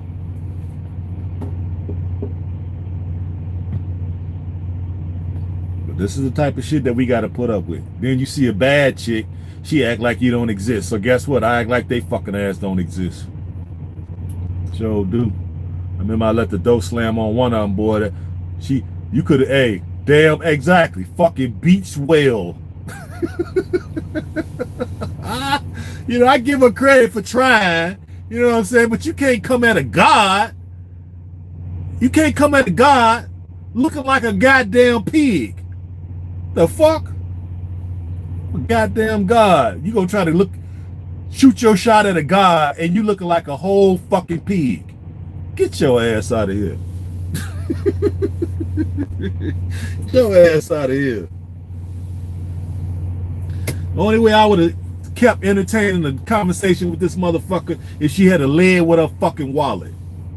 If she had a lid with her wallet, like, hey, how much is it gonna cost for me to get? How much is it gonna cost me to have a little bit of your time? Okay, then we could have talked. We could arrange some shit, cause I could take goddamn I could put on Pornhub, you dig, on fucking the virtual thing that you put over your eyes, and I could have put that over my eyes, right?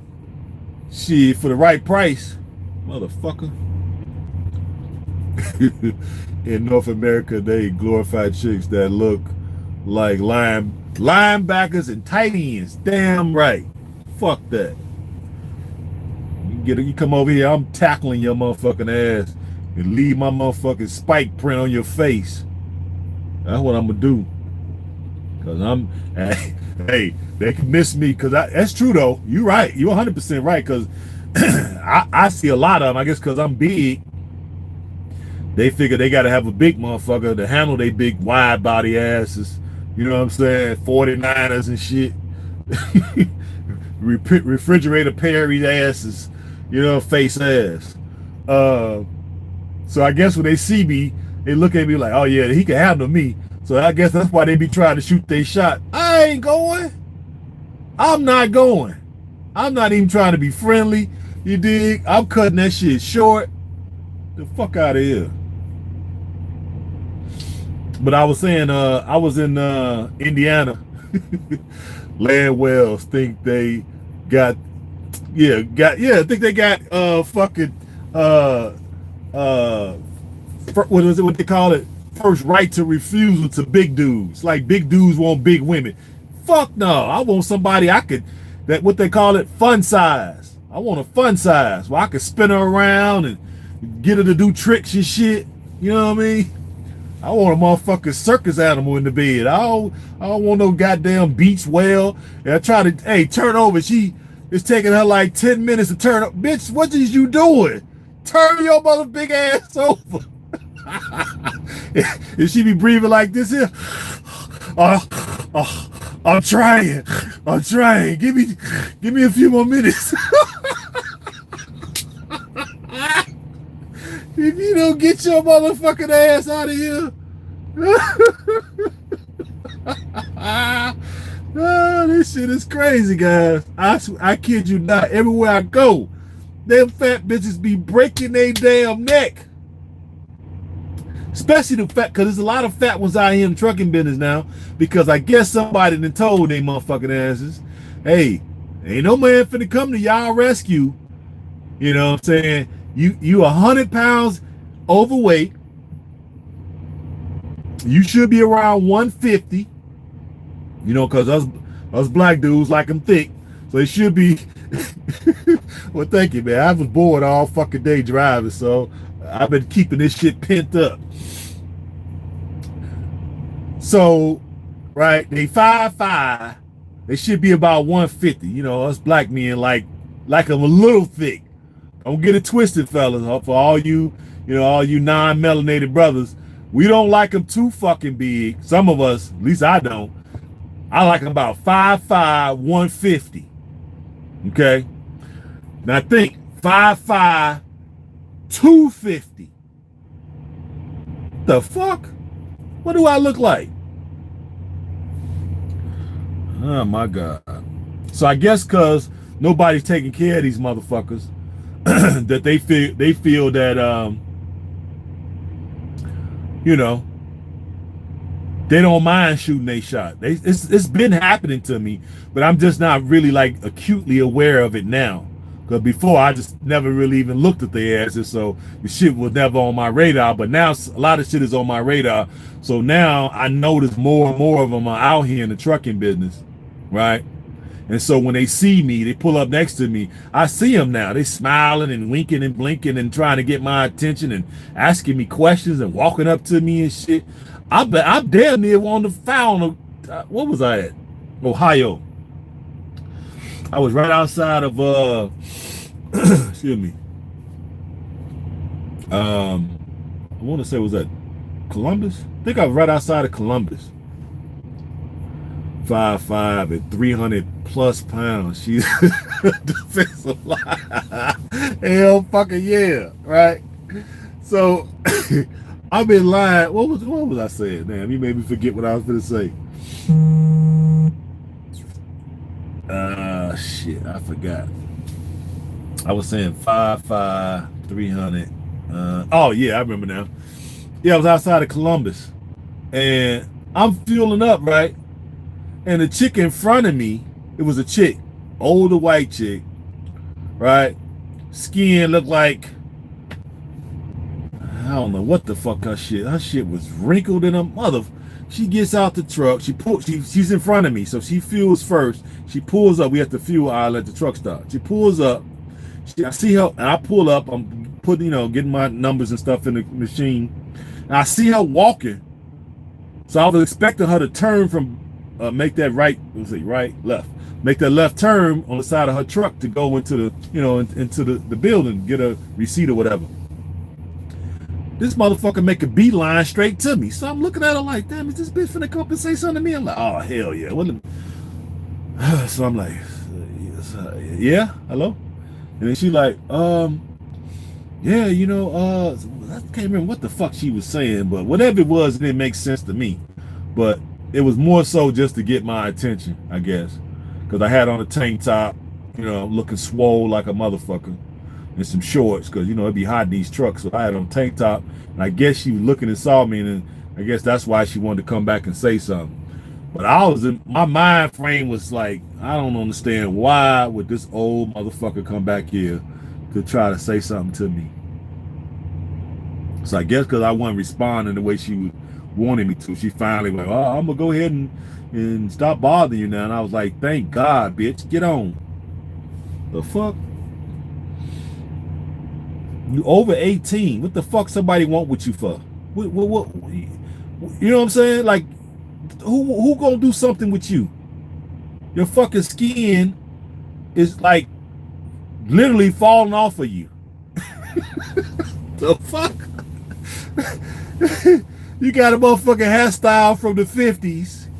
You dig what I'm saying? With hairspray. You dig? The fuck? This shit was crazy. Gray hair, wrinkled like a motherfucker. She got the menopausal mustache. Okay?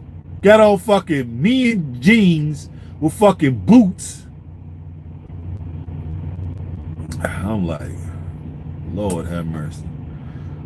How many more days I got before I go to Africa? I need to get around some feminine women. The fuck? No. So guys, yeah, I'm making fun, but this is just some of the things that be going through my mind as I'm out here on this road, because you figure I'm in the truck 99% of the time by myself, which I enjoy. And then what I have is the internet is mine, and we got all the brothers. We got everybody that's anybody out here in the manosphere that you can go and pull information from. Earlier today, I was listening to Minister Jap. Man, he was on fire. I hurry up and send him a cash app. As a matter of fact, I sent him 2 today. Man, he was on fire today. He was like modern. I think the title was Millennial Marriages Don't Work or something like that. And man, he had a list of about 16 reasons why millennial marriages won't work. And man, dude is a prophet. Spending time alone is awesome. I can't stand people in real life. Me either, Luke.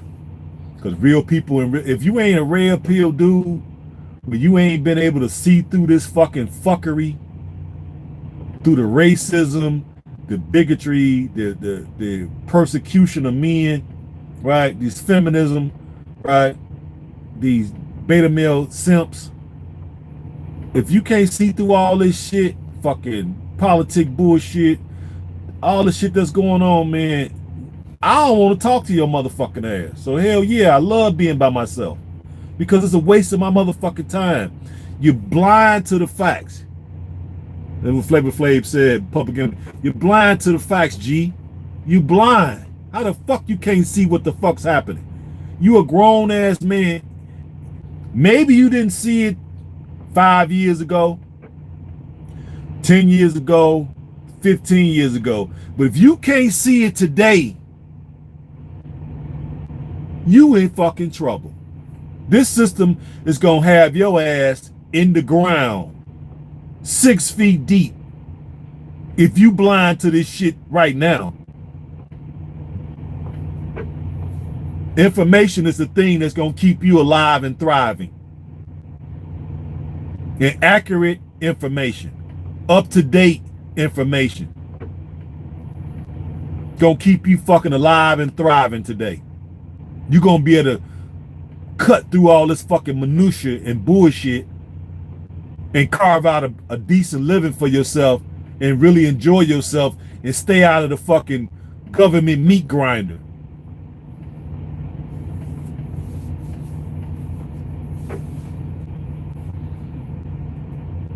And all who don't do it, all who don't wake up, you're gonna be fucking chopped, what they call it, chopped liver.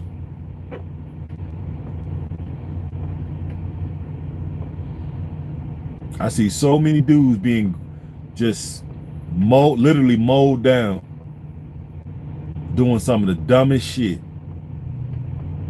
falling for some of the dumbest shit. Dudes are living with women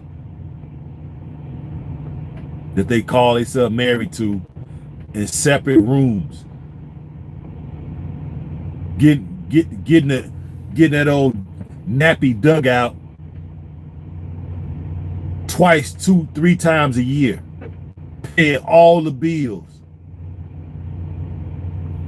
and being disrespected at every fucking turn, man. It's fucking sickening. I can hardly be friends with these dudes, man. This shit is ridiculous. And then when I try to pull a coattail because I don't want to red pill him, you know what I'm saying? You don't want to red pill a man before his time. You won't let that motherfucker go through a crossroads first. You won't let his ass hit rock bottom first.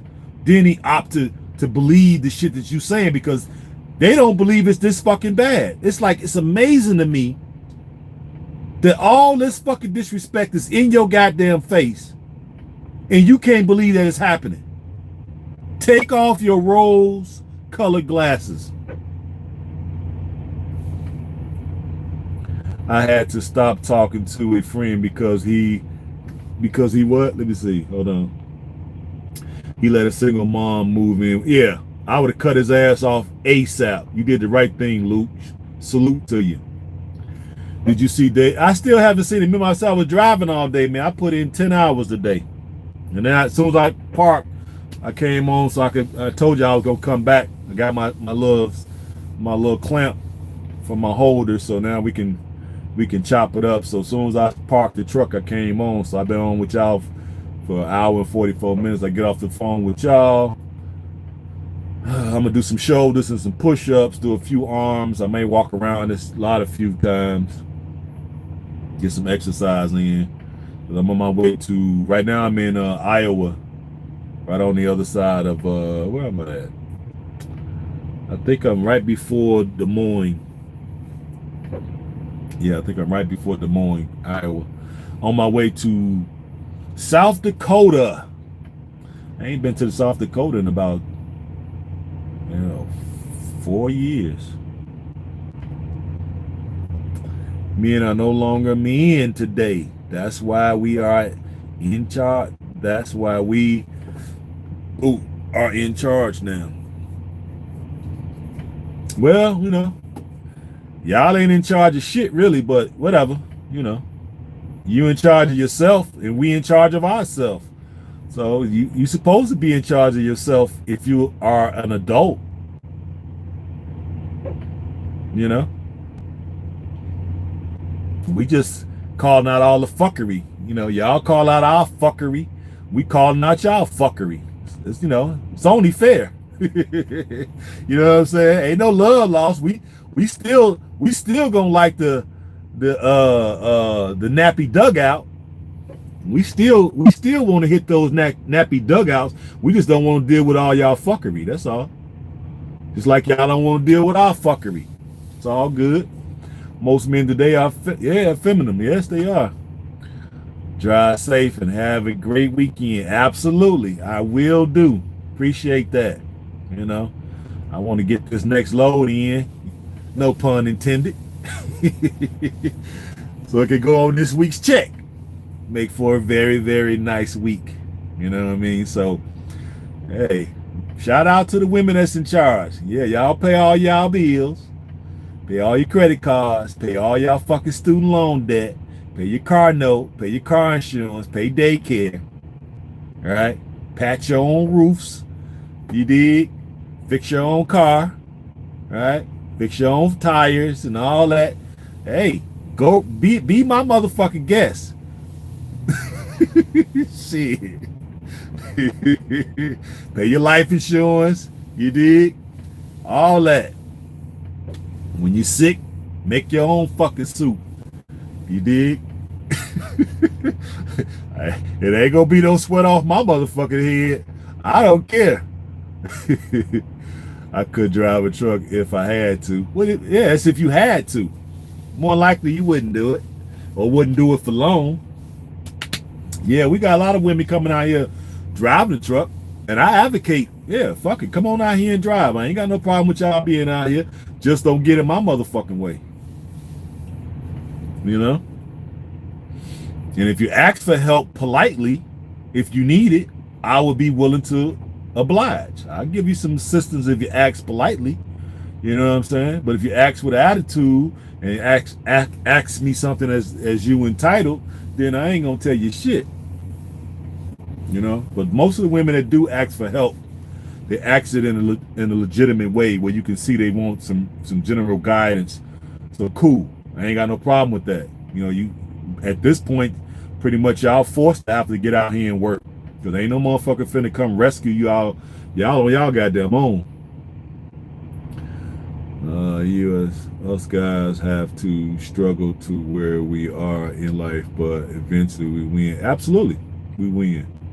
Why are women pissed when they hear that black men are holding their passport? No attitude, respect. Yeah, I'm just saying.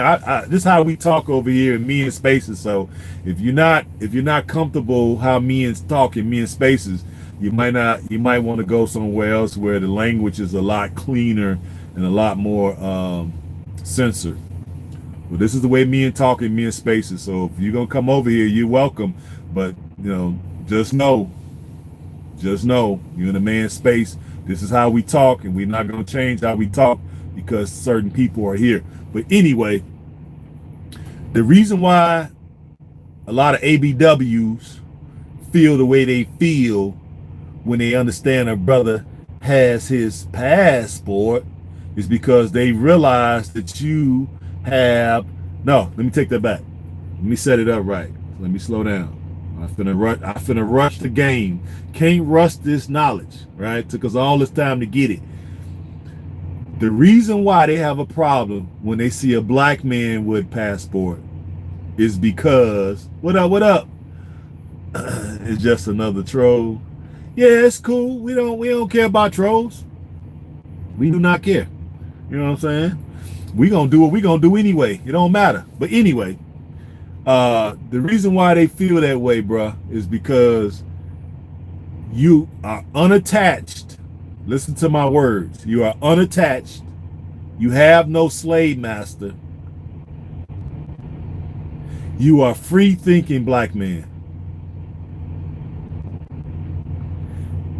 And you have a passport. That means You have options. And once they find out that you actually left the country and you went to some of these international destinations, they know you cannot unsee what you saw. And that's why they have a problem with it. I think I laid that out. Think I laid that out right, man, because I've been, like I say, out the country 7 times. 7 times. And every chick that when I do get bored, go on Tinder or some shit, right? Soon they find out that I've been out the country and been to several places. When my international adventures trumps their international adventures, they in their feelings. They in their feelings. Oh, I wouldn't want to go there. Ain't nobody asked you where you want to go, actually. But anyway. Oh, why'd you go there? Because I wanted to have fun. Feminists here in Australia are trying to ban guys from going to Asia and Eastern Europe. Of course, because they realize you guys in Australia, I definitely feel for you guys in Australia, because the shit that you guys got to put up with down there, it should be against the fucking law, you know. But I like that some of you guys are rising up to try to fight back. You know what I mean? I really like that. But yeah. So hey, don't let them ban that shit, man. They want to ban everything that we have fun. See, that's what I'm saying. They trying to stop us from having fun. They know we don't want them. They know we opting out. So now they want to ban where the fuck you can go. You can't make this shit up, man. Yeah, it's crazy. Guys can hold a passport and not left yet, and it's a problem, or they are shaming us with doubt exactly, because they don't want you to go to experience other cultures where they have patriarchies that's still in control. I'm not saying that feminism is not creeping its ugly head in some of these cultures, but the men are still in control. Here, we done just lost all control. We done lost all control. Now, it's taken them 50 years to get us in this position. So this didn't come overnight, guys. When I was younger, I saw my uncles and them beating the brakes off women. They was throwbacks from the old, they was throwbacks from the 50s. My uncle and them used to beat the brakes off of chicks. Do you hear me? I'm talking about ain't none of that open slap shit. Straight knuckles to the fucking dome. I mean, used to put their asses in hospitals. Yeah, speak for yourself. Yes, yeah, feminism is good for me. Yeah, because we didn't got a chance to just slay a whole bunch of whores. Yeah, so you're right, it is good for us. I didn't got to slay a whole lot of feminist whores. I done got to skeet on them. You know what I'm saying? And then as soon as they want to get a relationship with me, pew, pew, pew, pew. I'm like the road runner. I'm about this piece. So yeah, feminism has been pretty good to some of us, because we've been able to to slay a whole lot of feminist whores. You dig? Yeah, man, I'm just saying, I've only been here since the 60s, man, so I'm only speaking for the time that I know. But I'm just saying that my uncle and them were born in the 50s, right? Yeah, late 40s, like 49, 50, something like that's when they was born.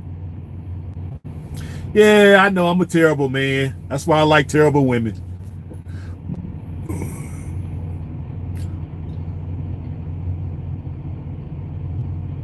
What happened, Luke? I didn't hear it. What, he passed away? What about Mgtow? That was bad news. What happened, Luke? I didn't catch it. Did he pass today? I know I've been noticing some of the brothers been passing away. I've been seeing. That's why I've been saying we got to be good stewards of our health, guys. You go back through some of my videos, I talked about health like a year ago and showed y'all some of the stuff that I'm doing. Oh, 2 weeks ago? Damn. Yeah, I wasn't even aware of it. Well, you know, we're not meant to be here forever, guys, so that's why we got to enjoy our damn selves. Yeah, died about 2 weeks ago from cancer. Oh, wow. Yeah, that's why we gotta enjoy ourselves, guys. We can't allow the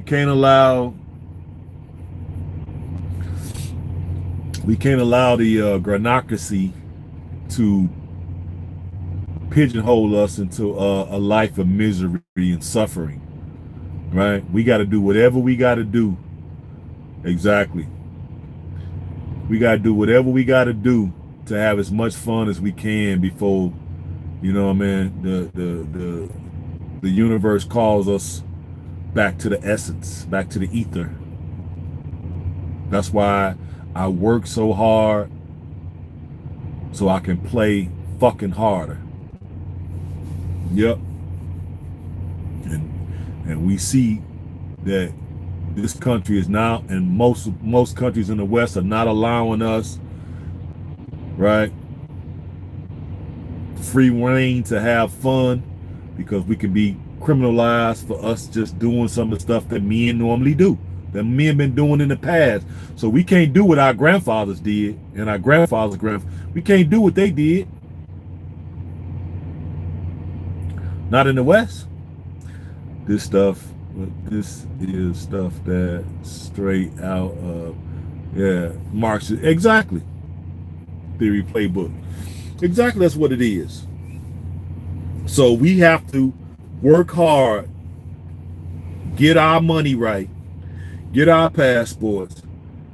And some guys want to go Mgtow monk. Hey, no problem. Salute. I ain't gonna never knock a man for doing whatever he feel he needs to do to have some fucking peace. So becoming a monk is what you want to do. Hey, salute. For brothers that want to pump and dump, be careful. Strap it up. Be super careful.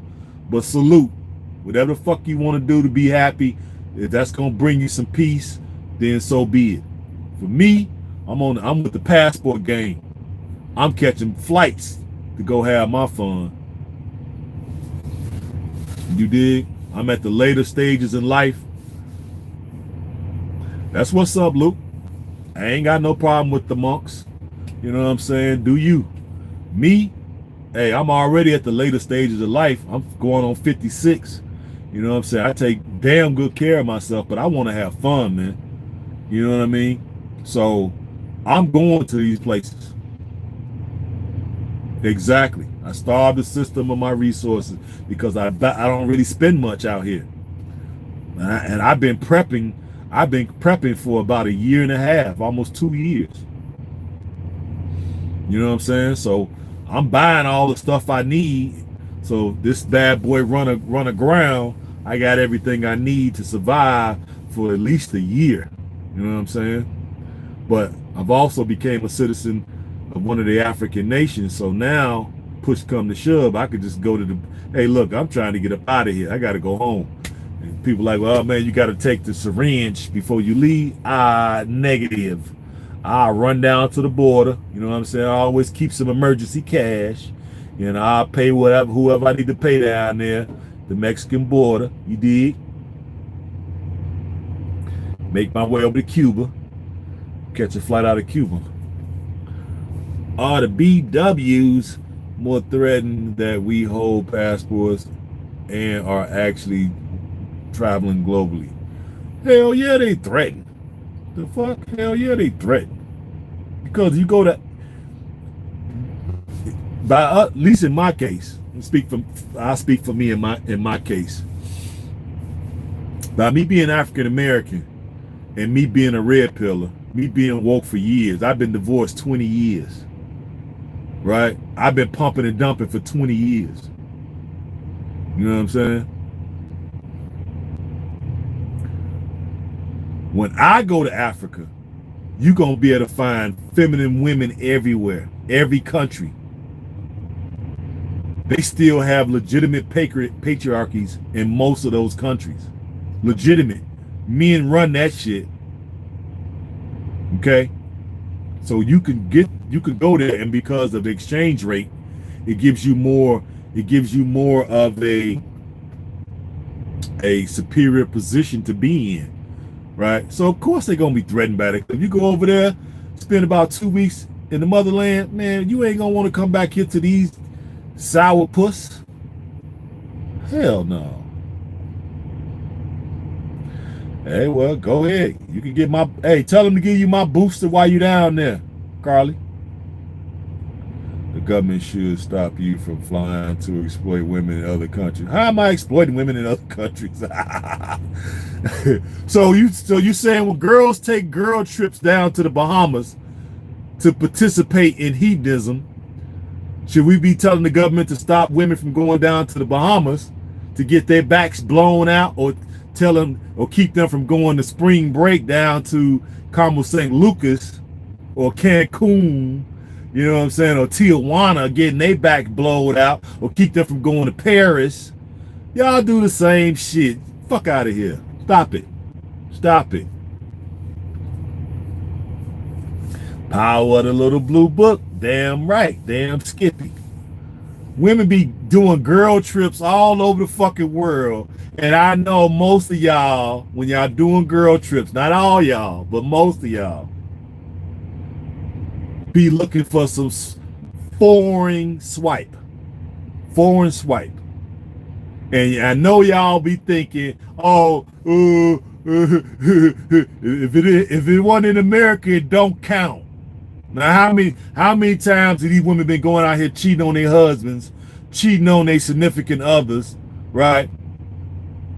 Their life partners, men who taking care of them.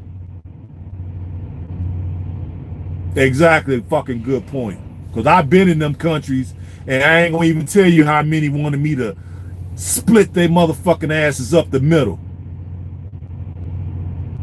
So get the fuck out of here with that fuck shit. That's what I'm talking about. Now you coming over here with some bullshit. That's what I'm talking about. And you know women do this. Yeah, but you know some of your girls out here ain't fucking good. I had a chance to slay about 5 or 6 married women on my international exploits.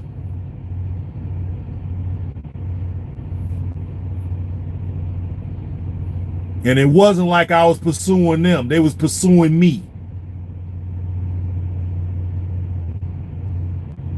And because I turned them down,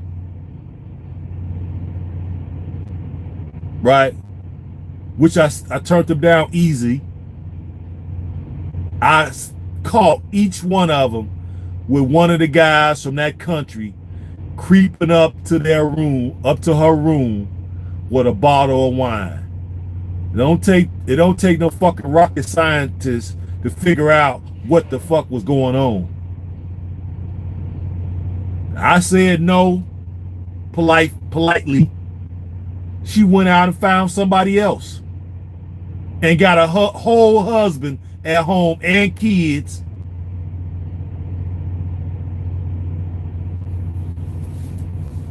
$401k, life insurance. They got, goddamn it, pets, cats and dogs. And you know they be out here whoring all over the world. Y'all just hypocrites. Be honest. And you hate when we doing it. Don't hate when we doing it. Now it's our turn, right? We let y'all have your turn. You had 50 fucking years to go whore yourselves out all over the fucking planet.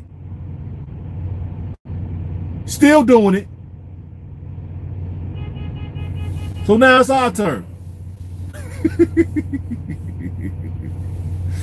And we ain't trying to exploit nobody. We just trying to go have fun. Genuine fun. And if we meet somebody we like, you dig, we gonna hang out with them for a little while. And who knows what that's gonna turn into. At least one thing is for sure. They're feminine women.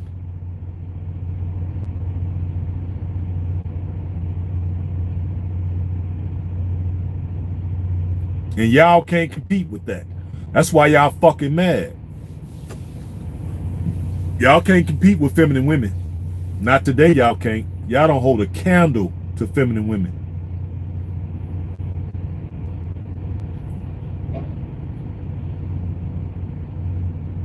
You're right. Two wrongs don't make it right, but it makes it even. It don't make it right, but it make it even. We not trying to be the bigger persons now. Fuck that. We cool with not being the bigger person. We'll let y'all be the bigger people. We'll let y'all be the bigger people. We're gonna stay down here in the gutter. This what y'all cool with us being in the gutter. Y'all don't want good men for the most part. Check my language. Y'all, most American, and not even say American, most Western women do not want good men. Good, honest, hardworking, faithful, religious, moral men. Men with ethics, and they don't want that shit. They want thugs, bad boys, cowboy types, smoking cigarettes, you dig, drinkers, you know, hellraiser types. Because it gives them that I don't know, zest to be alive. I don't know what it's called. You know what I mean? Watching soap operas for all these goddamn years and reading these romance novels, and y'all fall in love with all this fantasy. Men are not fantasy driven. If we want a fantasy, we gonna make that shit happen.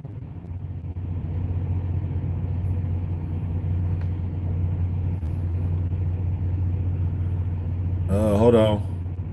Are you on the operator? Yeah, of course. Absolutely, I am. Ferocious, if you can get those guys who still want to play to place their money into trust funds before they get into relationship, then can avoid a lot of divorce drama. No, I don't suggest guys get married, period, in the West. Marriages are over with in the West. I'm from that frame of mind. There are over with in the West, period. Marriage is done. Long-term commitment in the West is finished as well.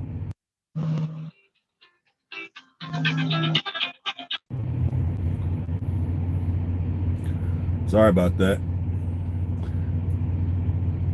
LTR is done as well. All it is now is short-term flings.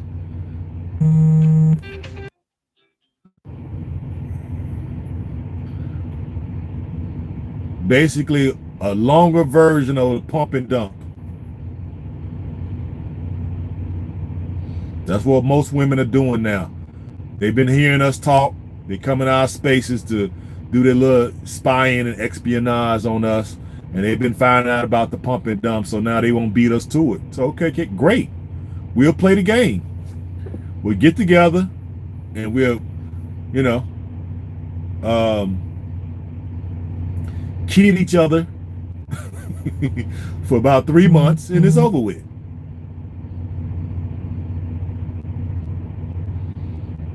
That's what it's about now. I can't make it past 3 months with nobody in the West.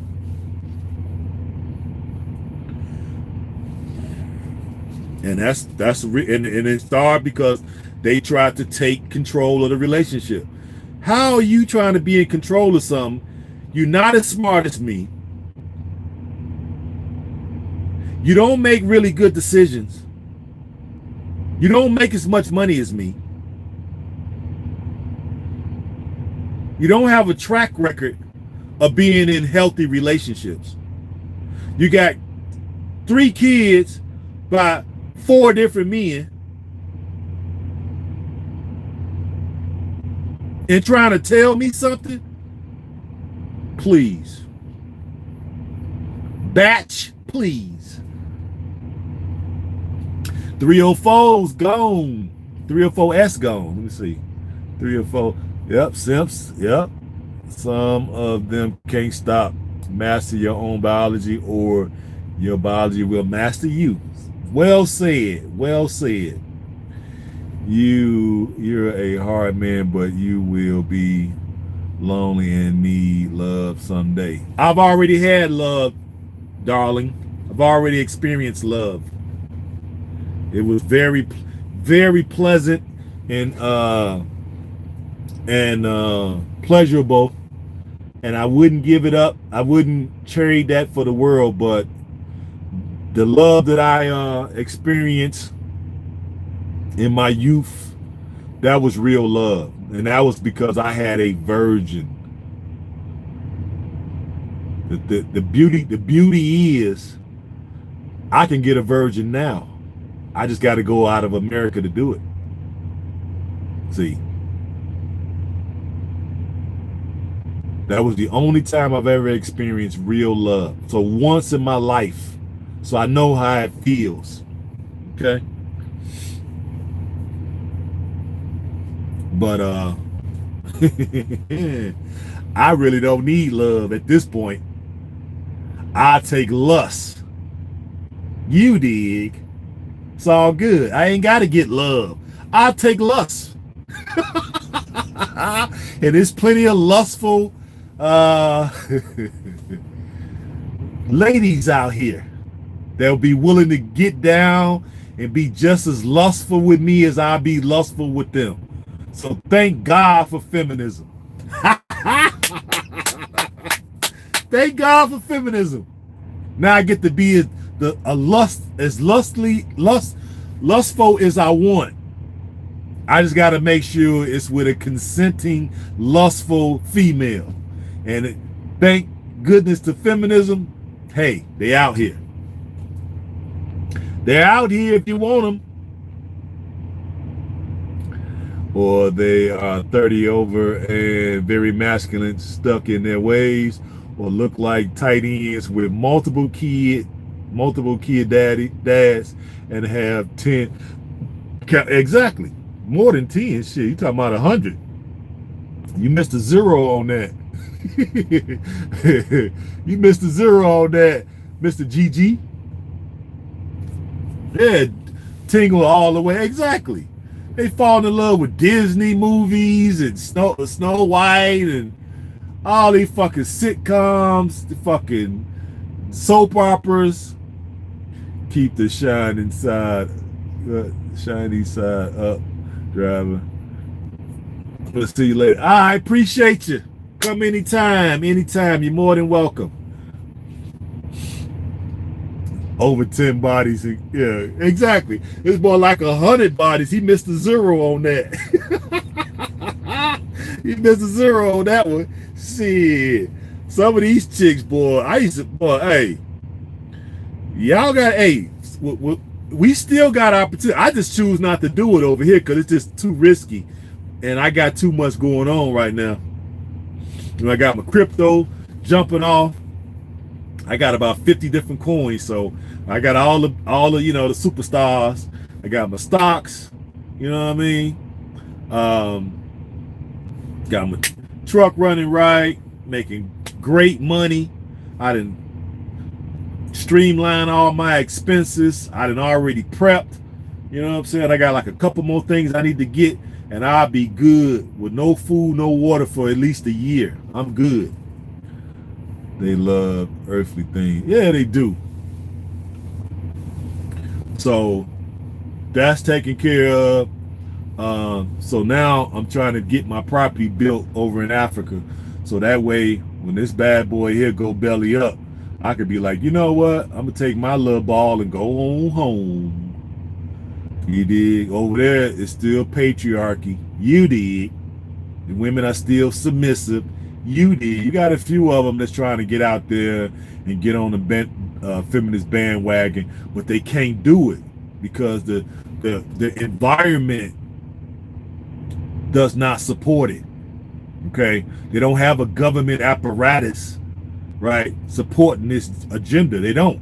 So they could be forward thinking or a woman is thinking in their mind, but they can't really do it because the government don't support the shit. Yeah, I'll take my little ball and go home, motherfucking right. You dig? And over there, hey, believe me, guys, when I'm over there, I'm a terror. I'm a terror, man. I done had some bad, I'm talking about some bad African women. Oh my God, Lord, just thinking about it makes me just, man, y'all just don't get it. Guys, become the better version of yourself. Put that stamp on your passport and get the fuck up out of here so you can go see what you're missing. You know what I mean? Go see what you're missing. You're really missing out. You're really missing out. You know, and if Africa ain't your thing, no problem. Nobody forcing shit down nobody's throat. Everybody's a man. Everybody got their preference. Go where you want to go. My preference is Africa, but you could go to Asia. You know what I'm saying? I do plan to make a trip over there to the Far East. I'm probably going to take a cruise where it's going to dock at like 5 or 6 different ports and be there for like 3 days or whatever. So I'm going to get it in with some of them, and then we can go to South America if you got the Latin flavor, right? If you got, like I said, if you got the European Caucasian flavor, you're going to have to go to Poland, the Czech Republic, maybe Hungary, Romania, some of those places where they're not on they're not on par with the West. More of those Eastern Bloc countries will probably be your best bet. But just know that they're hypergamous like a motherfucker, so they're gonna be looking at you like fat cats.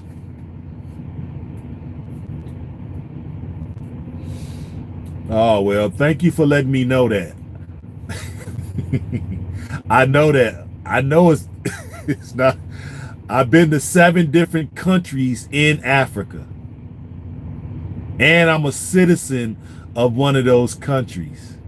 So I'm a dual citizen. I'm way ahead of you, Carly. You talking shit. You ain't never even probably been there, so you just talking just for the sake of talking. I know what I'm saying. Most guys understand what we're talking about. See, this is what I'm talking about. This is why women can't really, and trolls can't really be in mean conversations, because you take shit real literally. I've already said most people over here already know what I'm talking about. See, you're coming to the party late. Go back in my archive. If you look and see, I've been coming on. I ain't been on here in the last 8 months or whatever because I just been taking a hiatus. But I've been coming on here for quite a few years, and I've been talking the same way. You dig? I'm a dual citizen and been to the continent 7 times, 7 different countries in Africa. Okay, 7 different ones. And I'm a citizen. So you just tripping. Yeah, he tripping. He came to the party late, you know what I'm saying? Been to Europe, right? I've been to Turkey. I've been to Paris, Brussels.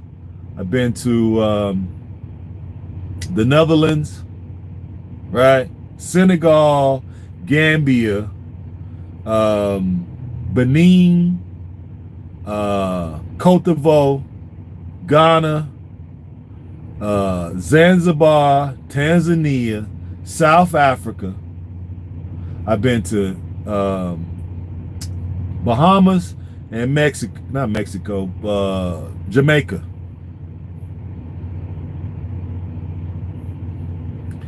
Yeah, I'm probably gonna go. I would like to go on a cruise, and that's gonna hit Thailand and the Philippines. So maybe the Philippines, Thailand, Malaysia, Indonesia, China, and Japan. I think it's a cruise. One of the cruise ships take you to, I think it's like a 21-day cruise.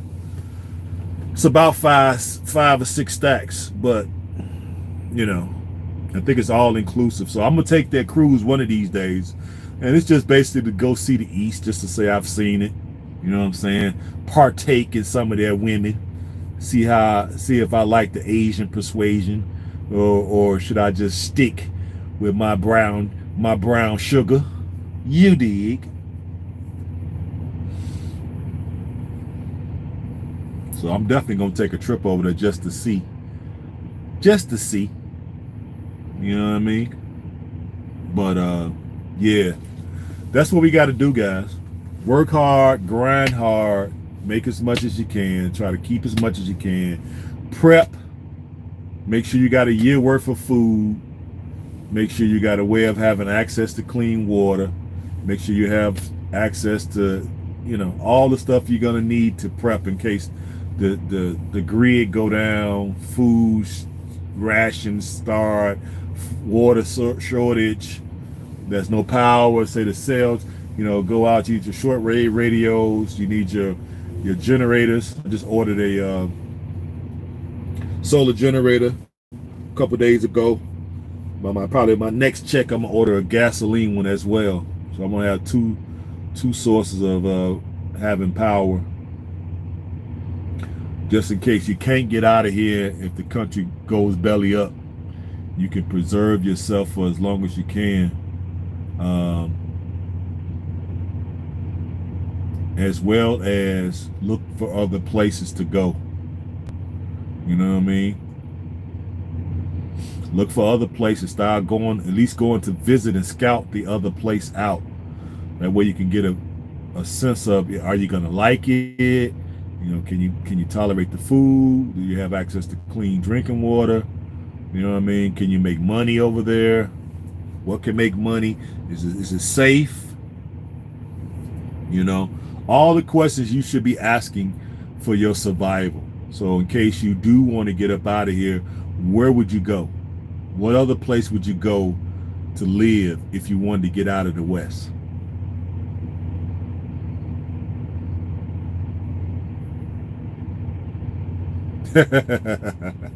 Well, we don't care about y'all being in charge. Who cares? We in charge too. So what difference does it make? Y'all being in charge has ruined the country. So it is what it is. You know, we don't have real women. It's just a country full of men and children. You know what I mean? So we don't really care. Y'all could be in charge. You could be in charge of all your debt. You have my permission. You have our permission to be in charge of all of your debt. You got our permission to be in charge of all of these jabs.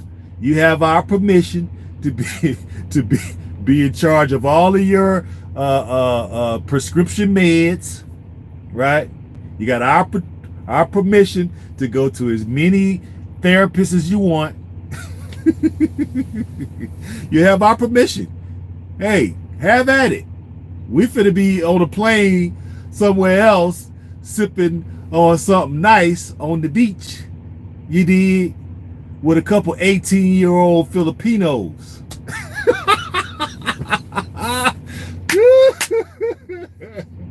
You dig? With no kids, and we can still see their belly buttons. Woo! You dig?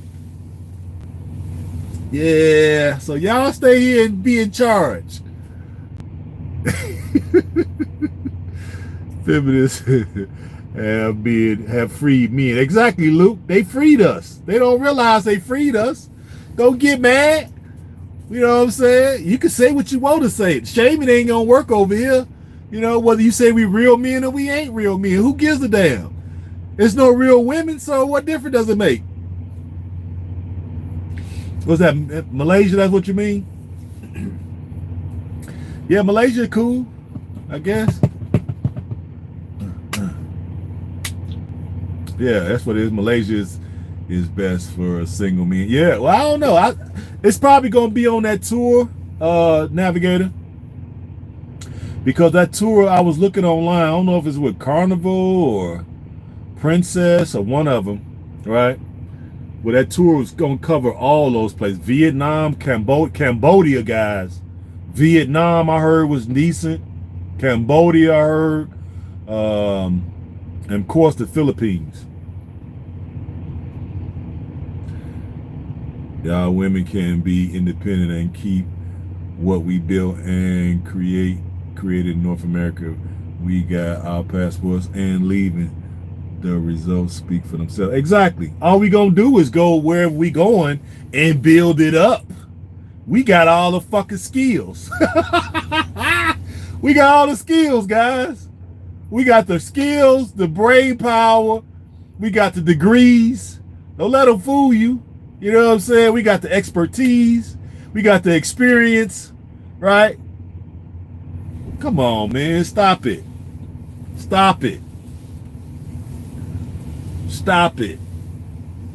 And a lot of us got money. Like in my case, that's cool. Yeah, I know it is, but it is what it is. You know what I'm saying? Shoot. And we got bread. We got investments. I've been divorced for 20 years. Ain't missed a day of work. And been investing. I've been traveling for the last 10. Got my own business. Been in business now for 12 years. And I got a little couple side hustles that I'm flaring up trying to get started. Right? I got the crypto, you know what I'm saying? Probably got almost 50,000 in crypto. Like, I'm just waiting for stuff to blow. So once that blow, you dig?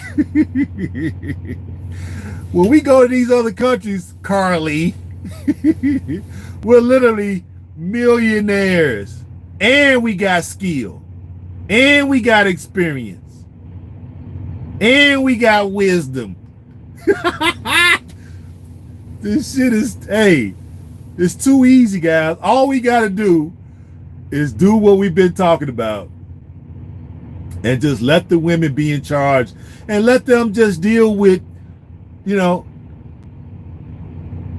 you can have this shit. We don't give a damn. We could go somewhere else and build this. We could build this again. And matter of fact, not only can we build it again, we can build back better.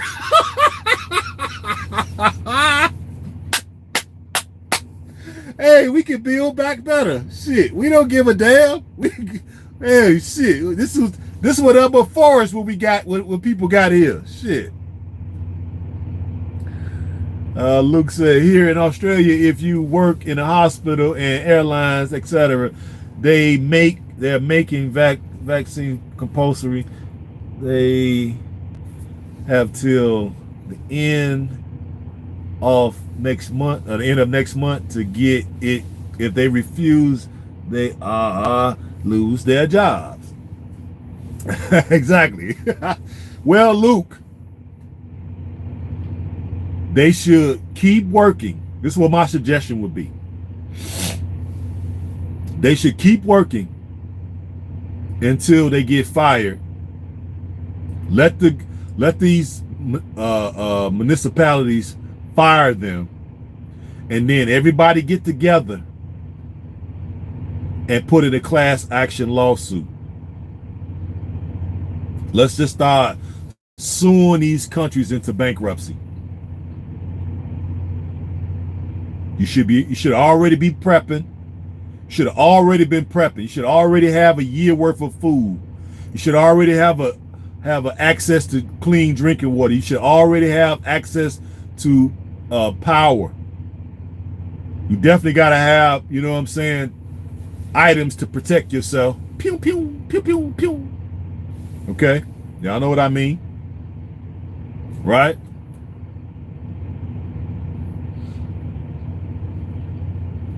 And then go into something else. Either form your own business, right? Or go into another aspect.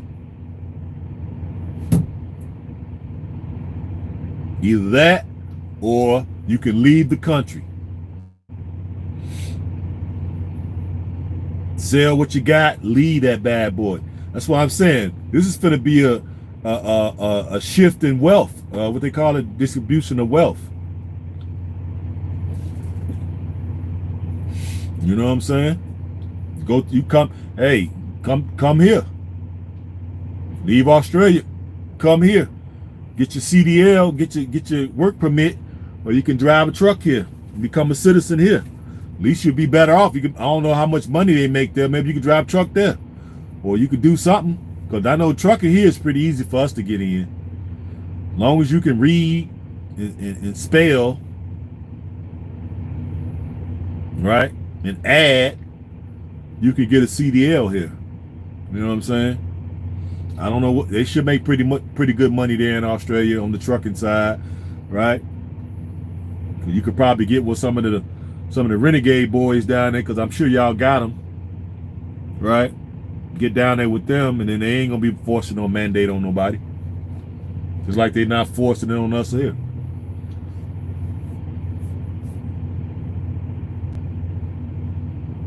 Yep. But I wouldn't say quit. Let them fire you, and then y'all should turn around and put a class action lawsuit, because I'm sure it's unconstitutional there. I don't know what y'all constitution is, but I can bet you it is. That's why they forcing people to do it now. Because if y'all think back, what were they doing? Oh, if you take the jab, right? If you take the squirt, we'll give you some lottery tickets. Or if you take the jab or the squirt, we will give you 2 tickets to the movies. If you take the jab or the squirt, we will give you a lottery ticket where you can win $1 million. What happened to that? See, they want you to take your poison with a lollipop. And when that wasn't working, they went from that to, our patience is running thin with you flat earthers. Now they coming with the strong arm. See, they tried to bait us with the lollipop. We wasn't falling for the banana in the tailpipe, right? So now they coming with the heavy hand. Let you know that it was all a ruse from Jump Street.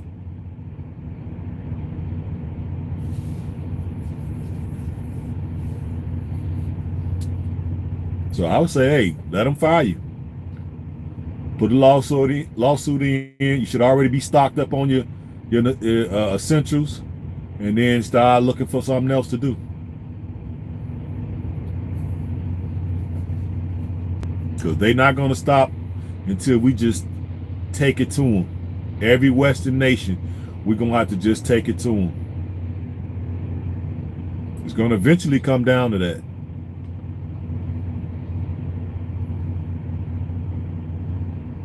I'm gonna see what these these Carleys of the world gonna do, right? Because a lot of them are falling dead everywhere. I'm not upset about it. Y'all signed up for this. Y'all in charge, right? Okay, cool. Do whatever Big Daddy government tell y'all.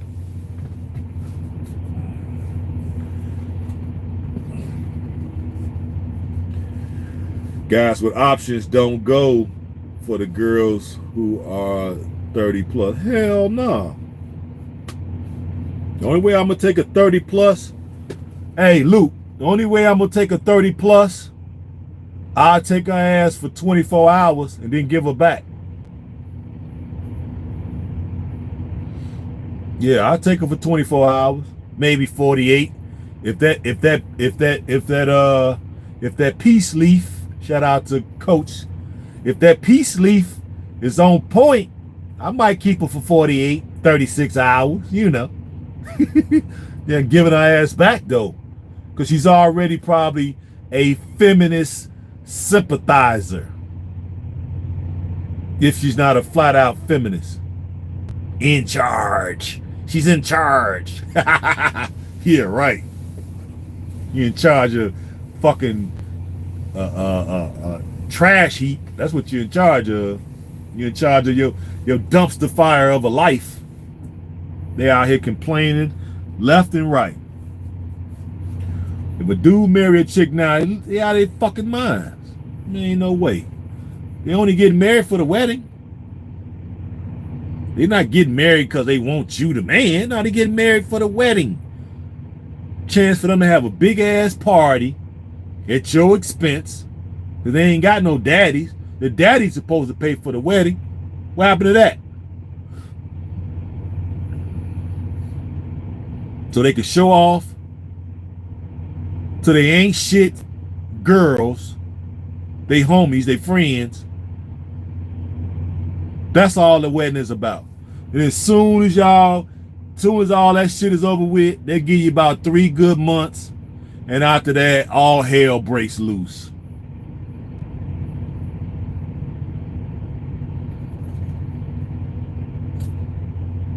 She might try to get pregnant ASAP. That way she got a hostage that she can take with her while she easing out the back door. She got a hostage with her, right? So that way she could be in your damn bank account for 18 years. But then you need to be testing them little hostages to make sure they're yours. A lot of these chicks running around here with hostages that ain't even yours. They getting married for the exactly for the wedding. It ain't for the moment, it's for the wedding. It's all about the wedding. That's it. Exactly. I think it's higher than that. I think they be lying about the fucking figures.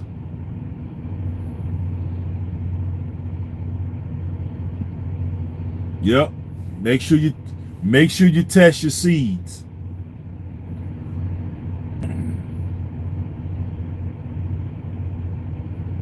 Exactly. Make sure you test your seed. I didn't test mine because he looked just like me. So I couldn't even fix my mouth to say it wasn't mine. But recently he took the DNA and I took the DNA, and sure enough, he's mine. And he's 25. You know? He looked just like me, so I never even went that route because all I had to do was look at his little. I was like, yeah, that's me all day long. You know what I mean? I showed him a picture when he was a little younger. He might have been about maybe 10. I showed him a picture with me and my brother when I was 5 and my brother was 3. We was dressed up for Easter, getting ready to go to church, and somebody took a Polaroid. This is back in the 70s, and I showed my son that picture at 10. And I said, "Who is this?" He said, "That's me." He said, "But I don't know the other little boy." That show you how much we look alike. He saw a picture of me when I was little and thought it was him. Shit. I tested mine, laugh out loud. She's 12, and I got her passport as well. Shout out. That's what's up. Test your kids, guys. I know it's hard to say. It's hard to even think this shit, but it ain't like it used to be. We ain't our great-great-granddaddy's era. So we need to test these kids. You know what I'm saying? Make sure they're yours. You know? You shouldn't be making them at this point, no way. You shouldn't be making them at this point. You know, if you make any kids now, it should definitely be somewhere in the third world. Because over there you can support a child for damn near nothing. Probably, hell, less than $10,000 a year, if that. Probably don't even need that much. Probably only need about, I said 10,000. Hell, what am I talking about? I'm crazy. No, you probably only need about $3,600 a year to take care of a child in a lot of these places around the world. Probably less than that. Yeah, I agree. Don't go off of looks. Do a DNA, doing it as soon as possible, and eat up the car. Exactly. Yeah, don't go off looks. That's right. At this day and age, no. You know, my son 25, but back then, like I said, he looked just like me, so I knew. And I remember the night he was conceived. So we did the DNA maybe about a year ago, and sure enough, he is mine. You know, I'm surprised considering how many women I had. I ain't had none come out of the woodwork, but that's why I always keep my numbers the same, keep everything the same on all my social media. That way, if I do got any other kids out there, I ain't got no problem with them coming forth, and we gonna do a test though. You know, I had a couple scares back when I was young, 15, 16, 17, somewhere in there. But ain't nobody came talking about, hey, you know, well, why you ain't been around? Ain't nobody came to me, so.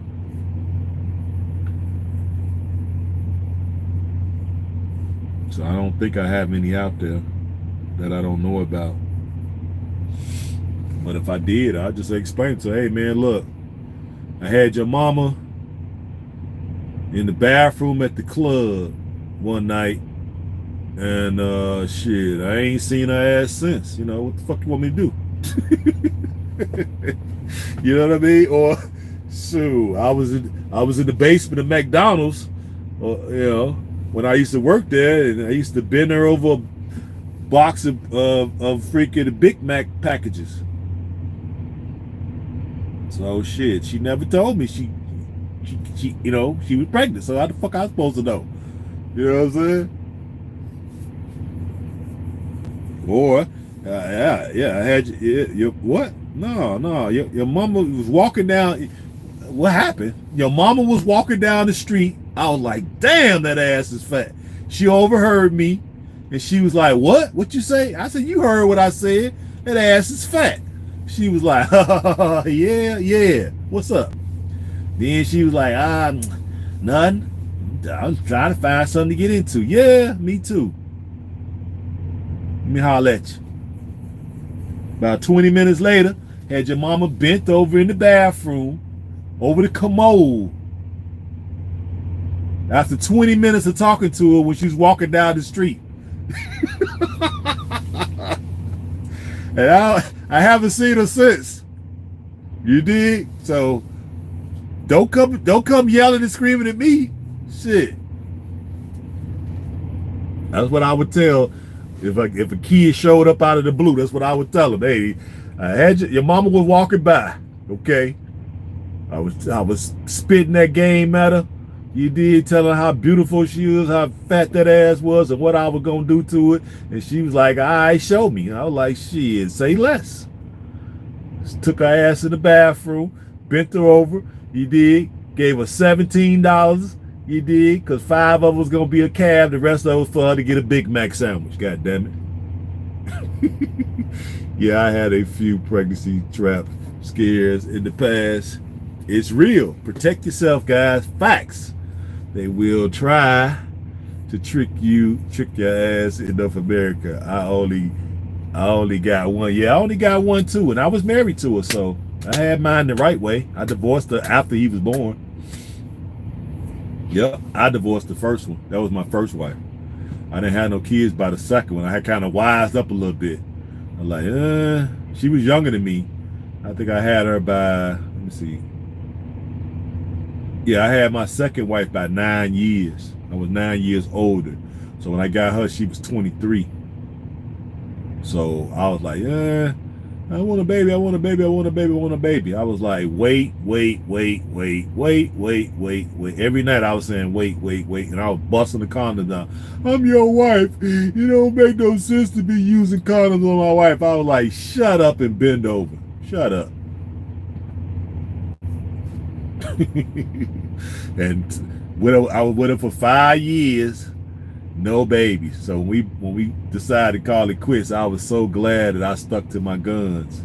Because then we was able to make a clean. I was able to make a clean getaway. You dig? She didn't get to hold no hostage over me, because sure enough, she would definitely hold that baby over me. Man. But if I had got her pregnant right now, my son or daughter would have been 20 years old at this point because we've been apart 20 years. Yep. We've been apart for 20 years. So yeah, that child would be about 20 right now. So I'm glad I stuck to my guns. When are you doing another live? Maybe, I don't know, tomorrow. We might, since I'm doing lives now. This is the first time I'm surprised. Like, I don't know how I'm able to do it, but it is what it is because I don't even have 1,000 subs, and I ain't been on here in like a year, almost a year. No, I ain't been. I know what. I ain't been over here since Orange being lost. I was so disgusted with the funny math that took place in Pennsylvania, Atlanta, Georgia, Arizona, Milwaukee, Michigan. And what was it? Another state? Yeah, Virginia. I was upset with the funny math, so that's what made me kind of like, let me get off here. But now, since stuff has really hit the wall and some of the things I've said in the past, I want to see what it's saying. And was I right? When you look at what I said a year ago and you look at what I'm saying now, was I right? I think I was right. Let me see. So I have a daughter. I had a daughter, and soon as she was born, I had a test. So you had a daughter, or you have a daughter? I never got married. Scared of marriage at this point, especially of the examples of what happened to Dr. Dre, Jeff Bezos, and Bill Gates in the divorce court. The judge threw out Dre's prenup. Yeah, he did. Yeah, he did. Yeah. Like I said, I wouldn't do it over here, guys. Now, if I do it again, I would definitely do it again over in the motherland because, like I say, they have patriarchy still intact. Plus, they got polygamy. Thousands of years of polygamous arrangements. So you can have more than one, right? And then the women, as long as you can take care of them, you're good. And then you ain't necessarily got to go to the courts in order to do it. They don't have the divorce set up like they do here. You know, most of the countries don't. There's no child support, no divorce court, no family court, no prenups, no alimony, no half or nothing. They don't have that shit there. They don't have none of this, none of that state-sponsored terrorism on a man's finances. They don't have it there. That's why I say in these other countries you can do it. And not only can you do that, you can have multiple women, multiple wives. And they don't believe in age gap problems, age gap relationships. I mean, they do believe, sorry, take that back. They do believe in age gap relationships. So meaning I could be 55 and be married to a 19-year-old. I could be 55 and marry an 18-year-old fresh out of high school.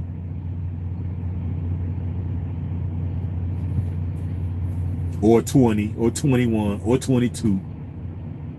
Right? And it's looked at as a good thing on the woman's side because she feels she has really has a catch.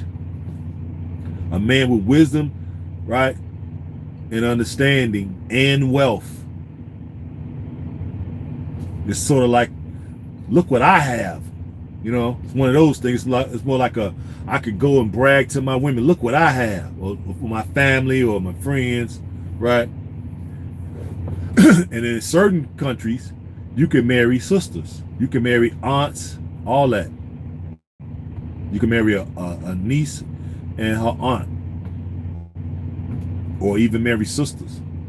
I wouldn't necessarily marry sisters, but you could if you wanted to, because a lot of those places you can do that there. You can marry cousins, right? You marry one cousin, everybody see how you treating her. She's living good. She's happy. She go tells her cousin. She brings her cousin, hey, look, My cousin doesn't have anybody. She likes you or whatever. You know, maybe we can bring her in as a second wife. You will have the cousin bringing a cousin to you, or you may have that cousin's mother bringing the daughter to you. The stuff is it's just unbelievable, the things you can do in these other countries. Yet the other countries don't have the government catering to women's pockets and sad sob stories of being victim overseas. Their laws and financial situations are completely different. Exactly. See, some guys be, oh man, them women over there do this and they'll do that. But here's the thing though. Yeah, they can run amok. They could break bad on you. But if they do, you could just go pick another one off the tree.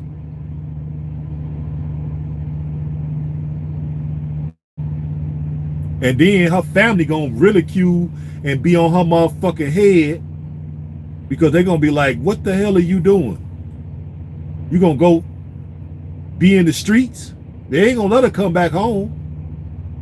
See, she like a pariah. She try to break bad on a good dude? No. She gonna be in trouble. And then you can just go pick another one off the tree the next week.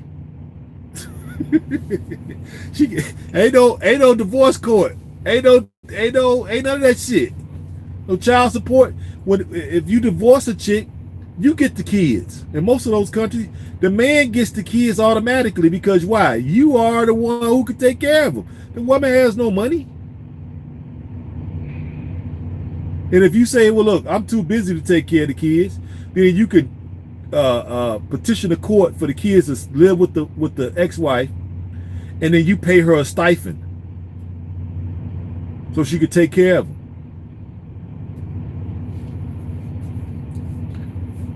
Guys, things are a lot different in a lot of places, right? So if you could get 4 wives, or as many as you can afford, then you don't care if one break bad. Okay, shit, you go replace her. While they're bringing in additional female family members to pre-existing relationships. That's exactly, that's what I'm saying. Like, yeah, hey, y'all, hey, we got it twisted, dude. That's why I'm like, women can be in charge all they want over here. I don't give a fuck. Y'all can have this shit. Man, you mean tell me I can go over there and get me 2 family members? Hell, you get over there and start a business and it's thriving, and you bring in people to work for you there, and once they find out you single, they're gonna be bringing their daughters up there to your business to introduce you to their daughters, men and women. You're not married? You're like, no, I'm not married. What? No, I'm not married. I haven't met anybody yet. I'd like to meet somebody. They be like, shit, say less. The next day, boy, you have 2-3 chicks to pick from. They be like, what? Because what they ask you is, what kind do you like? That's what they ask me when I'm there. What kind do you like? And I go on my phone and show them a picture. I show them a picture of Megan Good. I want one look sort of like this. She ain't got to look exactly like this, but somewhere in the ballpark, right or left of this. They'd be like, okay, I know what you like. That's what they say. Once you show them the picture, oh, I see what you like. I know what you like. And they bring one back. She may not be looking just like Megan Good, but she ain't too far off from it. I'm like, yeah, this one here will work. This will work. Shit. And I ain't gonna lie, everyone I done had over there, except let me see, except maybe about 2 or 3 didn't want to get married. The others wanted to get married. Laughing at you actually show them a picture. Exactly. Because they don't have an idea by us coming from the West what we really like. They think we like 300-pound women, because that's what the media has been putting out, like the Wheezy Jeffersons, you know what I'm saying, and that other show with the fat, all these shows with the fat, on the sitcom with the fat housewife, right? So they think that's what we like over there. I'd be like, no. Because the guy was like, well, what do you like? I'm like, I like, slim thick is what I told him. And he like, huh? Slim thick? You don't know what the fuck I'm talking about. So when I said slim thick, he took his arms and he rolled them out like a big old donut. I'm like, nah, hell no. I don't want no donut. Don't bring me no donut shaped chicks. I'm good. So I'm like, I know what to do. So since I couldn't communicate what slim thick was, I figured I'd just show him. So when I showed him, this is what I'm looking for right here. He was like, oh, okay, cool. It's one of the interns. He interned for one of the tourism companies. And I got cool with him because I figured if I get cool with some of the younger interns that's from college, they in their 20s, that they could get me to 20-somethings. And sure enough, I was right. You dig? I say, man, go to the college. This is what I'm looking for. He came back the next day with just what I was looking for. And I took her down. I took her ass straight down. Shoot. So did. Before I left, she was like, could I marry you? No, you can't marry me. Exactly. Hey, I invited her over for dinner. I had a driver. When I go there, I get the driver. So I got her address, gave it to the driver. We went over and picked her up. I mean, she was chocolate. But I was loving it. Nice and slim like Megan Good. Nice shape. I was like, yeah, it's going down. Brought her over for dinner. We had dinner by the pool. I had a daughter, and she's my only kid. Oh, that's what's up. We had dinner by the pool outside my hotel, and I tried to get her to spend the night the first night, but she wouldn't do it. So I was like, all right, cool. I asked her a couple times. She said no, so shoot, I gave her $1 to catch to catch the chocho. Well, not chocho, the motorbike. Called the motorbike. Had the hotel called the motorbike. It's $1 to catch the motorbike. So she took that. Pew. Next day, calling my phone all day. I ain't answer. All day she was calling. I ain't answer. I waited till it got about 8 o'clock at night. I answered. What's up? She like, what, you not talking to me or something? I'm like, shit, you act like you don't want to be bothered with me, so what the fuck am I calling you for? Why am I answering your call? You know? She was like, what make you think that? I'm like, because I tried to get you to spend the night. You said no, so that's it. She was like, no, it ain't like that. Well, what is it like then? She was like, shit, I spend the night tonight. All right, well, shit, get here then. So she came, and shit, took her ass straight past everybody. Took her straight to the room. And she damn near sucked the skin off of me. Do you hear me? The girl had my toes curled up like fucking cinnamon rolls. I was like, damn. Oh shit. I done hit the blowjob lottery. What the fuck?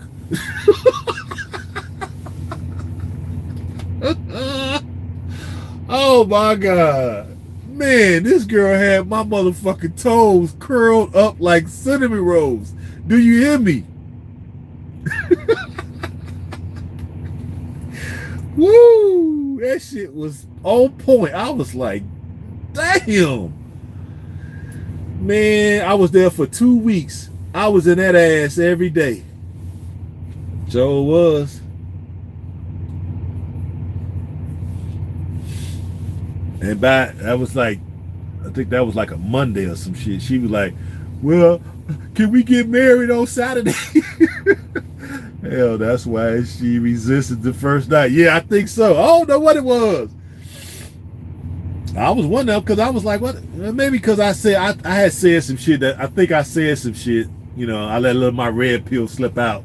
You know what I mean? So I think she picked. I think what did she ask? She asked me something, and I let it slip out, and that's what kind of soured her that day. But I was still interested enough to come back the next night. And because I think what it really was, I didn't answer the phone all day for her ass. Over there, they don't do that. They don't, they don't do this with the shit that we normally do over here. Over there, if a chick is calling the dude phone, he gonna answer. See, they not used to a dude not answering. She must have called me like 17 times. I didn't answer man one, and she was texting. I didn't answer none of the texts. I let that shit go all day until 8 o'clock, and then I answered. So I guess that made her think like, oh shit, I lost him or whatever. So she wanted to make sure she make up for it. Boy, did she make up for it, dude. Lord have mercy. She was 26, college student. She was going to school for health sciences or some shit. So I was like, all right. She was, by the end of the week, she was like, I want to be a stay-at-home wife. Can we get married on Saturday before you leave? I'm like, but how that's gonna look? I'm gonna marry you on Saturday. I'm leaving on Sunday, coming back to the fucking America. How that's gonna look? You, my wife, and you over here. And she was like, well, you coming back? You come back, I'm like, yeah, nah, I'm cool. I said, but what you can do, you could just be ready when I do come back. I'll be back in about 6 months. 6 months I come back. You just make yourself available, and then I'll knock you down again. So she a little salty, you dig, but I ain't give a damn. Cause she was like, you don't even call me. You've been over there for 2 months and you don't even call me. I still didn't respond. Shit. You know what I'm saying? What the fuck what I'm gonna say? I ain't no on the phone all day, motherfucker. Hell no. Get out of here. When I get close to getting back over there, maybe about 2 weeks before I get ready to leave. I leave in December. So 2 weeks before I get ready to leave, I hit a line. What up, big head? What's up, big head? You did? You did? And I know she gonna answer because guess what? Since I've been back, I haven't answered none of her calls and none of her texts since I've been back. And I've been back now 4 months. Not a one. Fuck I'm look like. I ain't answering no calls. I can't see you. Can't go over there and can't be with you. So what the fuck am I calling you for? I ain't playing a long distance where you can be asking me for send you some money. Hell no, I'm not doing it. I get over there, you know what I'm saying? I break bread with you. You need a couple of dollars to get your hair done, because I told her, go get your hair, because her nails looking fucked up, her feet were looking fucked up. I'm like, nah, we can't do this. Tomorrow, here, how much is it gonna cost to get your nails done and your feet done? She was like, I think it's gonna be about, I think it was like $5 US. So I was like, yeah, go get your feet and hands done. And she said she didn't have no makeup. I'm like, all right, here's $3 more. I gave her $8 to get her hands and feet done and buy makeup. And she had money for the taxi.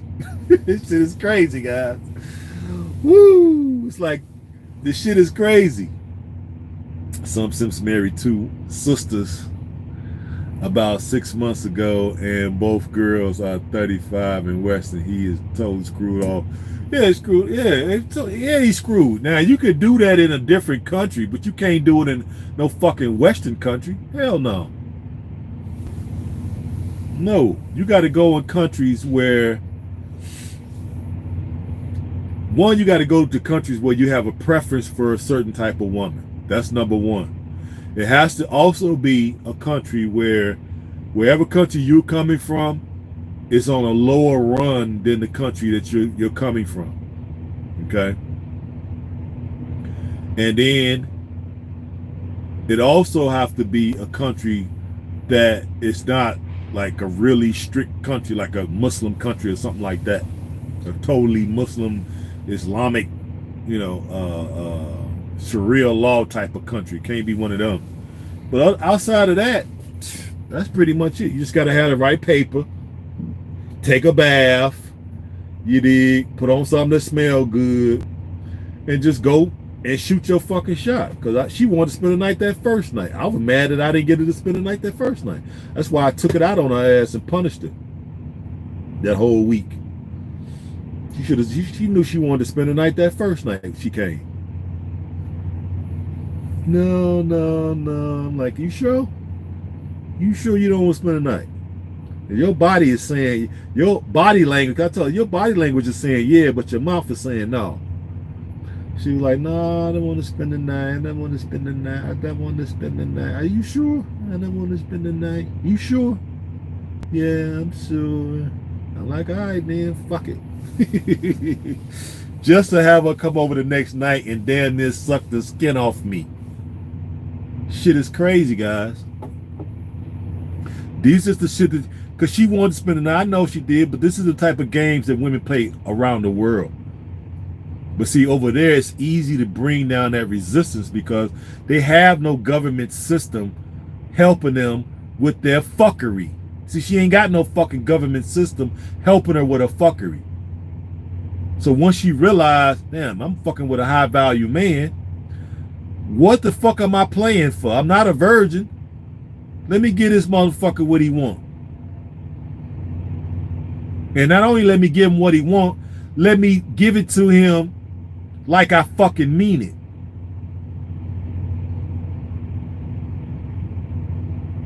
Maybe, just maybe, he might like me enough to help me change my fucking circumstance.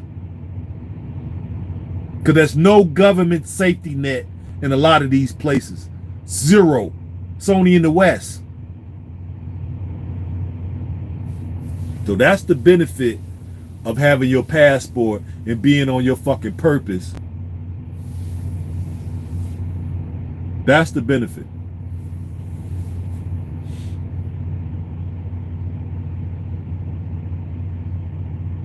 Exactly. And if they do get out of pocket, they do want to buck. If they do want to break bad, let their motherfucking ass go. You could go pick another one off the tree the next night. I could have went to the club and picked one. Or we could just ask anybody. You can literally be some of these places and ask dudes that work in the kitchen. You could go ask the cook, hey man, I'm looking to meet some ladies around this age. You know anybody? Yeah, I got a cousin. What's she doing? What she look like? You go to the receptionist desk. You could go to the club. I went to the club one time I was over there. I wasn't there 20 minutes left with a chick.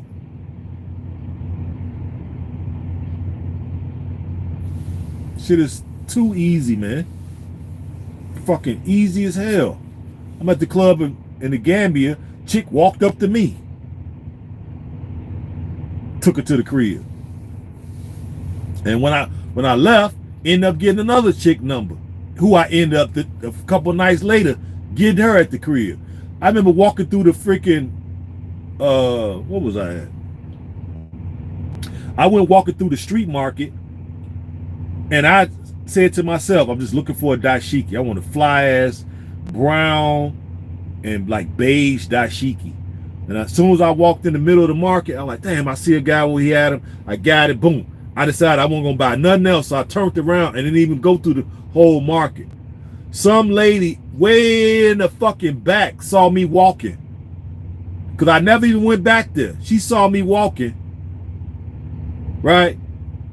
Asked around, because I didn't go way back there. I went and got back on the bus. She asked around, find out the driver that I had driving me around, right? Because somebody saw me walking with him and said, I know the guy he was walking with. So she got his number. He called me and said, man, some lady that has a shop at the local market where I took you the other day said that she gotta have this man. I never even saw the chick. So I said, well, she said, what? She gotta have me? Well, shit, what the fuck she look like? So tell her to send you a picture. So she sent a picture to the man's phone. Nice little something, about 28. I'm like, okay, yeah, I'll take her down. You know, look, I'm like, hell yeah, I take it out. Shit. Yeah, what do you say? Wow, so the chicks are pulling you and approaching you. There's very little to do. No work required on your end. Exactly. The women over there pull you. If a woman over there see you and you looking fly, that's why you gotta always be on top of your fashion. See, I'm a Piscean, so we are artsy type of sign. I like art. I like, architecture, art, paintings, drawings, right? Fashion. So you want to be fly, fresh, right? So you got to have the money to get fresh. So you want to be fresh as possible. You want to smell good for yourself, right? Appropriate amount of jewelry, right? Keep yourself well groomed. Keep your fingernails clean, all that. And a chick see you, dude, they want some of that. Because that makes you stand out. You stand out like a man, shit. Like a new bag of money. Yep. You stand out like a new bag of money. That's how easy it is, man. There's no effort. It's back like it used to be, like in the old days. Talk to a chick and she's feminine and she's smiling and laughing. You cracking jokes with her. She loving it. Let's hang out. Let's get something to eat. You know what I'm saying? They actually eat the fucking food. They don't sit there and play in it. Then if you say, come on, let's go back to the room.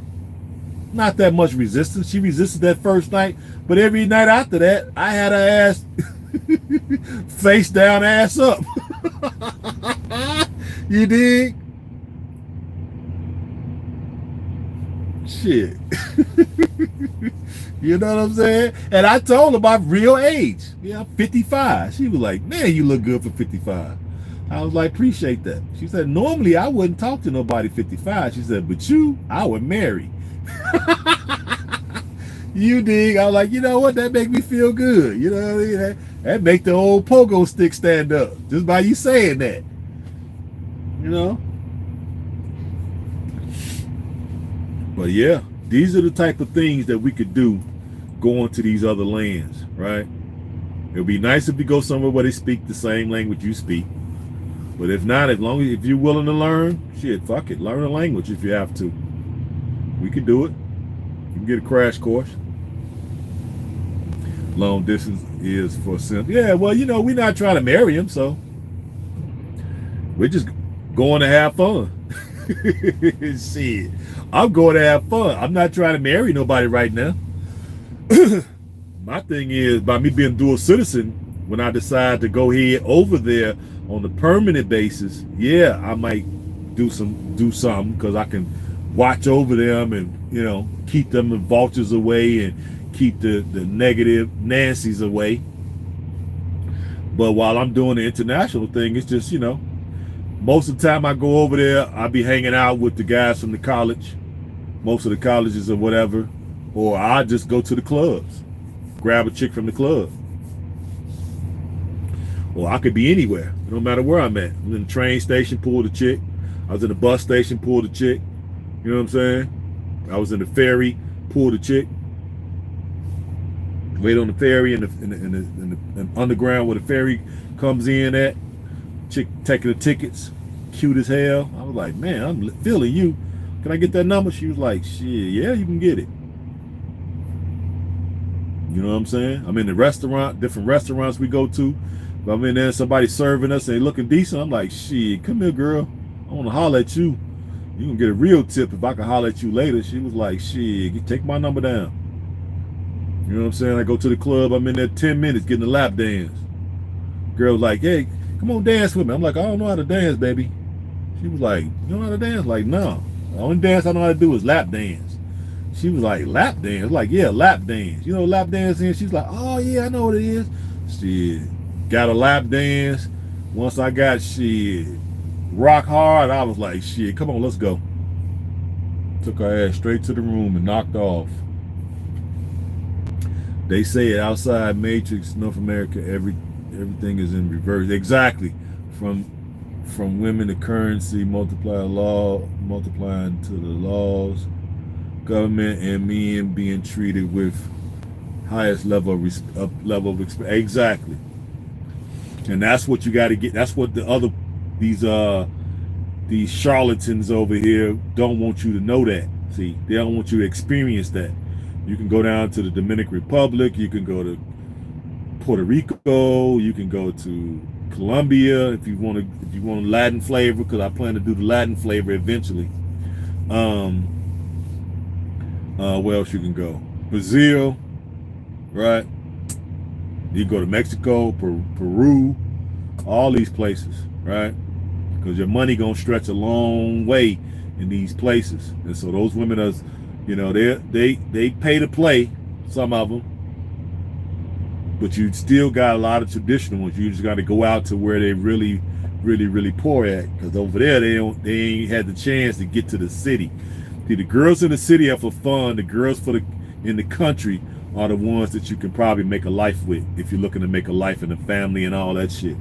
You got to go to the country to get their ass right up out of the bush, damn near, right up out of the countryside, because they don't get a chance to get out here and get buck wild.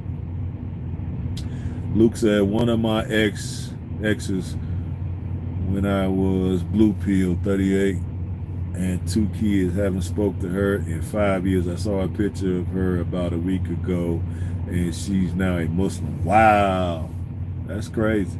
She probably did it for the money. A lot of the Muslim dudes, they be caked up, and they'll take care of a chick. You know what I mean? It's either that, or she must have hit rock bottom at some point, and that'll turn her to Islam as well. Either the man did it, because normally when women turn to Muslim, when they convert, it's usually because of a man. My first wife converted because of me. She was a Christian. I didn't ask her to convert because there's no compulsion in religion. I didn't ask her to do it. She just did it because she figured that it put her closer in tune with me.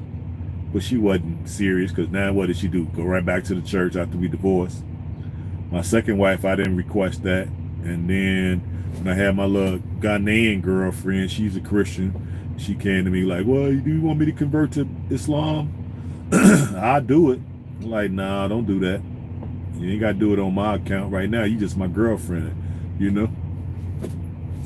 She was willing to convert. So they'll convert for you, because if you're a high enough value man, they'll convert. They ain't really serious about that religion shit. That's just something for them to do. Traveling long distance is for the wise. Staying stuck in North America is for the stupid. You stay here in North America, just create cash flow and get benefits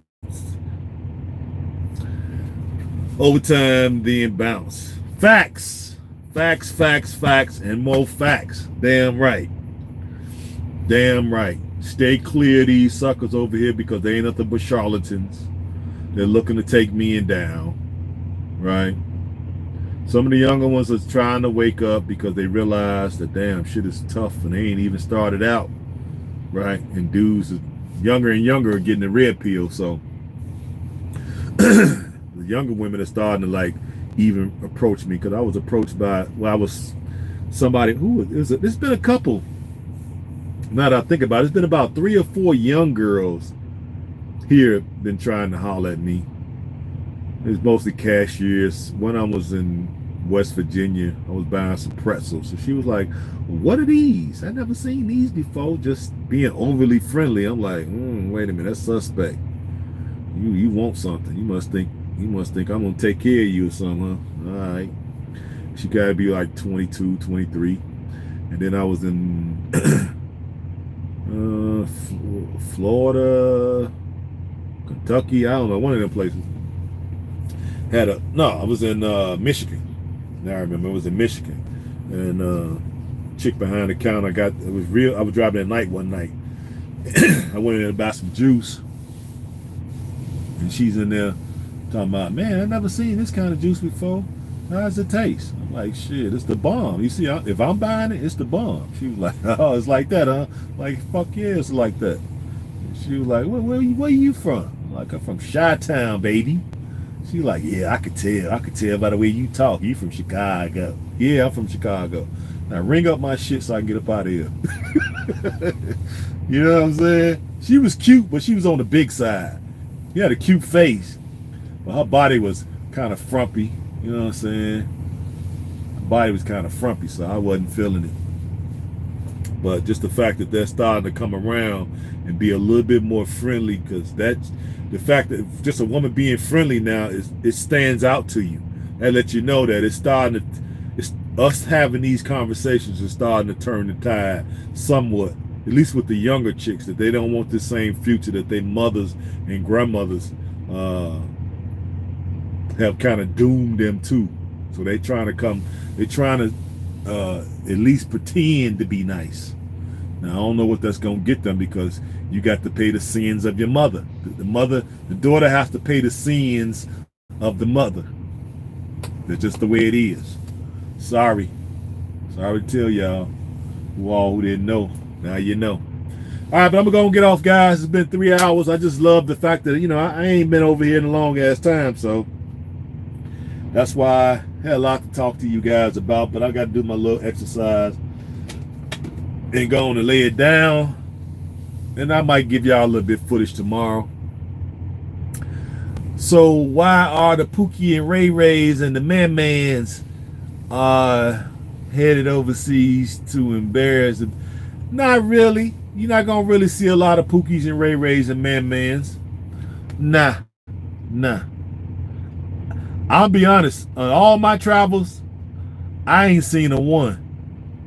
I know what a Pookie and Ray Ray look like, because I came from the Pookies and Ray Rays. I used to be the Pookie and Ray Ray. So I know what a Pookie and Ray Ray look like. I see that shit like a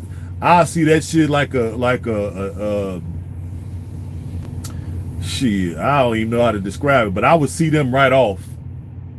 But no, Pookies and Ray Ray, first of all, they ain't got this kind of bread. One, they not sophisticated enough to make these type of moves, right? Book flights, connecting flights, hotels, meals, excursions. No. I ain't seen not a one Pookie and Ray Ray, so I think that's far-fetched. Now they may get enough money to run down to Cancun or something, maybe Jamaica, but outside of that, that's pretty much it. They might run to Jamaica. I've never known no Pookie and Ray Ray to go farther than Jamaica.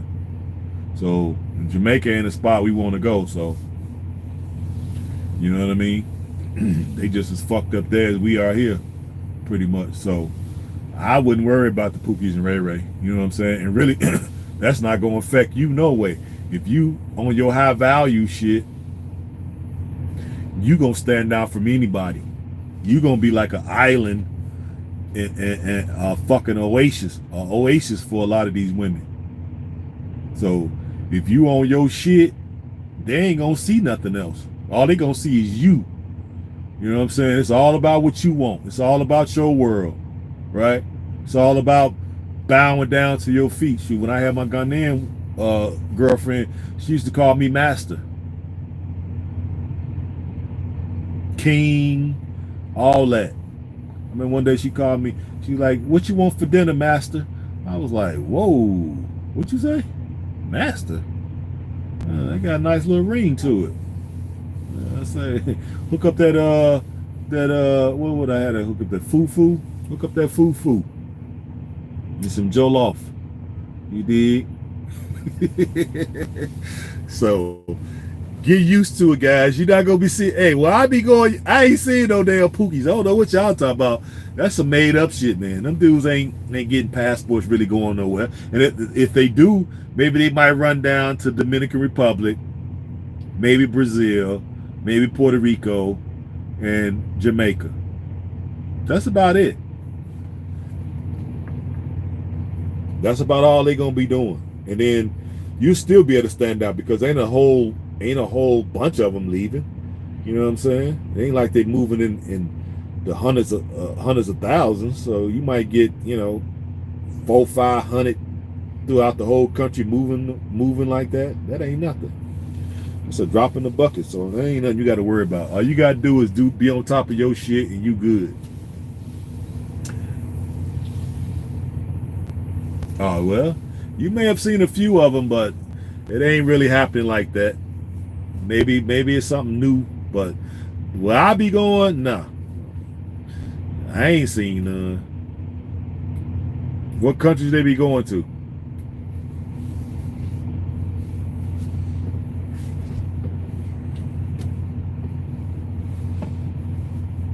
You got a lot of countries we can go to, especially you African American, whatever.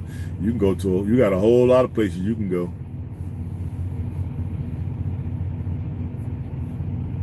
So I ain't seen no Pookies and Ray Rays. Colombia, yeah, you see this? I named them. That's the thing. That's where they was going. You still can slide over there if you want, but shit, we got other countries we can go to. You can go to Ecuador. You know what I'm saying? You can go to Belize. You can go a lot of places. Shit, it's like 10 countries you can do in Africa. Then you can go to the Far East. You go to the Philippines. So we can go a lot of other places, man. You go to Vietnam. You can go to Cambodia. Like my man said, Malaysia. You know what I'm saying? We can go to China. Shit. Japan. All them chicks giving it up. Because they over there, you know what I'm saying, on they Mgtow stuff over there too. So the women over there starving, right? So by you being a different flavor of the week, shit, they gonna be looking to knock you down. So man, we can get it in, Jack. Don't worry about Pookie and Ray Ray. Just do your thing. That's all you got to worry about. I don't give a damn about Pookie and Ray. If I see Pookie and Ray Ray somewhere, I'm gonna give them a high five and keep it moving. Goddamn.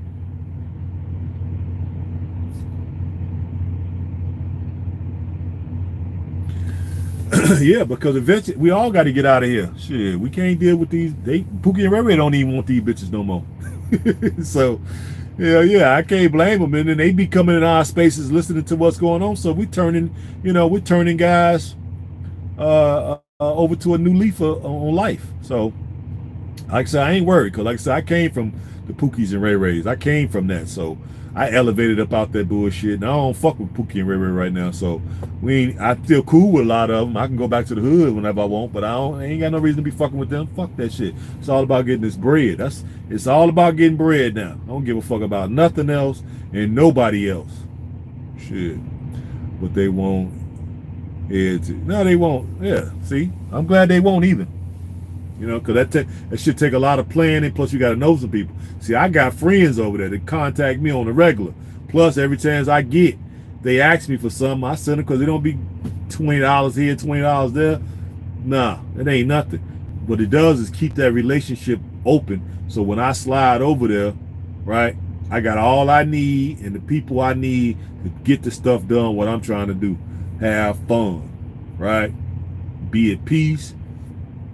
Have them take me to the best spots, right? All the little best kept secrets, right? Go to all the cultural events, go to spots that's jumping for us as nightlife. And then if I'm not having any success, I can always tell them, hey, look, what's up with your wife got a cousin, don't she? Oh yeah, she do. How she look? Tell me a picture. Oh yeah, go get her. And it's on and popping. This chick was online on dating apps and tended, then next minute she's a Muslim. I've been saying, I believe she's faking being. Yeah, she's doing it for a man, man. I'm telling you, they're doing it for a man. Like I told you, because they realize a lot of Muslim men be on their grind. They be about they cash. They're about the hustle. You know what I mean? So a woman will convert for us. I've already had it happen to me. My first wife converted to Islam because of me. I didn't ask her to do it, but she saw how I was on my money. She was like, shit, hell with Christianity, dude getting bread. Now she went crazy after that, not, kicked her ass to the curb. And then my Ghanaian girlfriend, she's a Christian. With her like a couple years ago, she come to me, do you want me to convert? Nope.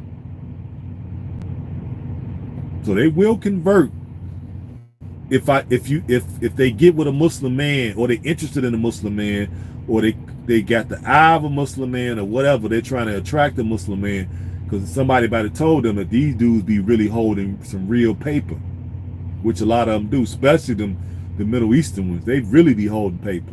So yeah, I can see why a chick would be proactive if she really trying to get with some because she figured these dudes are kind of stupid because they don't really understand the whole how some of these exotics, how they are, right?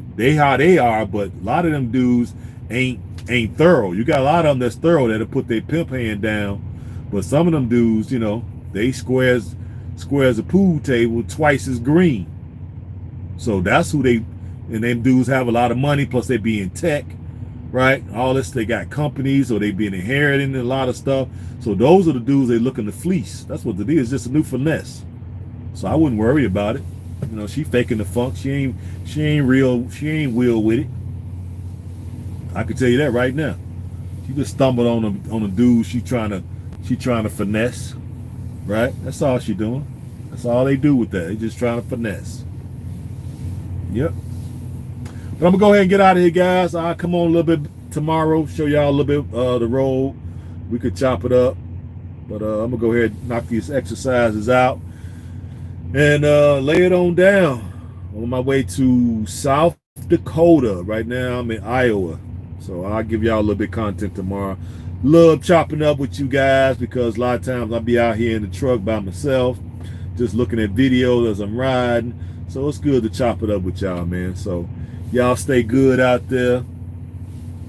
Be good stewards of your health, because without health, we can't go out and enjoy ourselves. And the fact that they've painted us into a corner, we're not stuck, guys. We're not stuck. We can go out and enjoy ourselves and do whatever the fuck we want to do. We just gonna have to get on a plane to make it happen. You should be excited. This is a good time to be alive, right? They're trying to block masculinity. It's like we got these fullbacks coming at us and linebackers or whatever, and we just gonna go around their asses, right, and get to the goal. We're gonna get to the money regardless. But y'all be good out there, and stay true to yourselves. Peace and hair grease.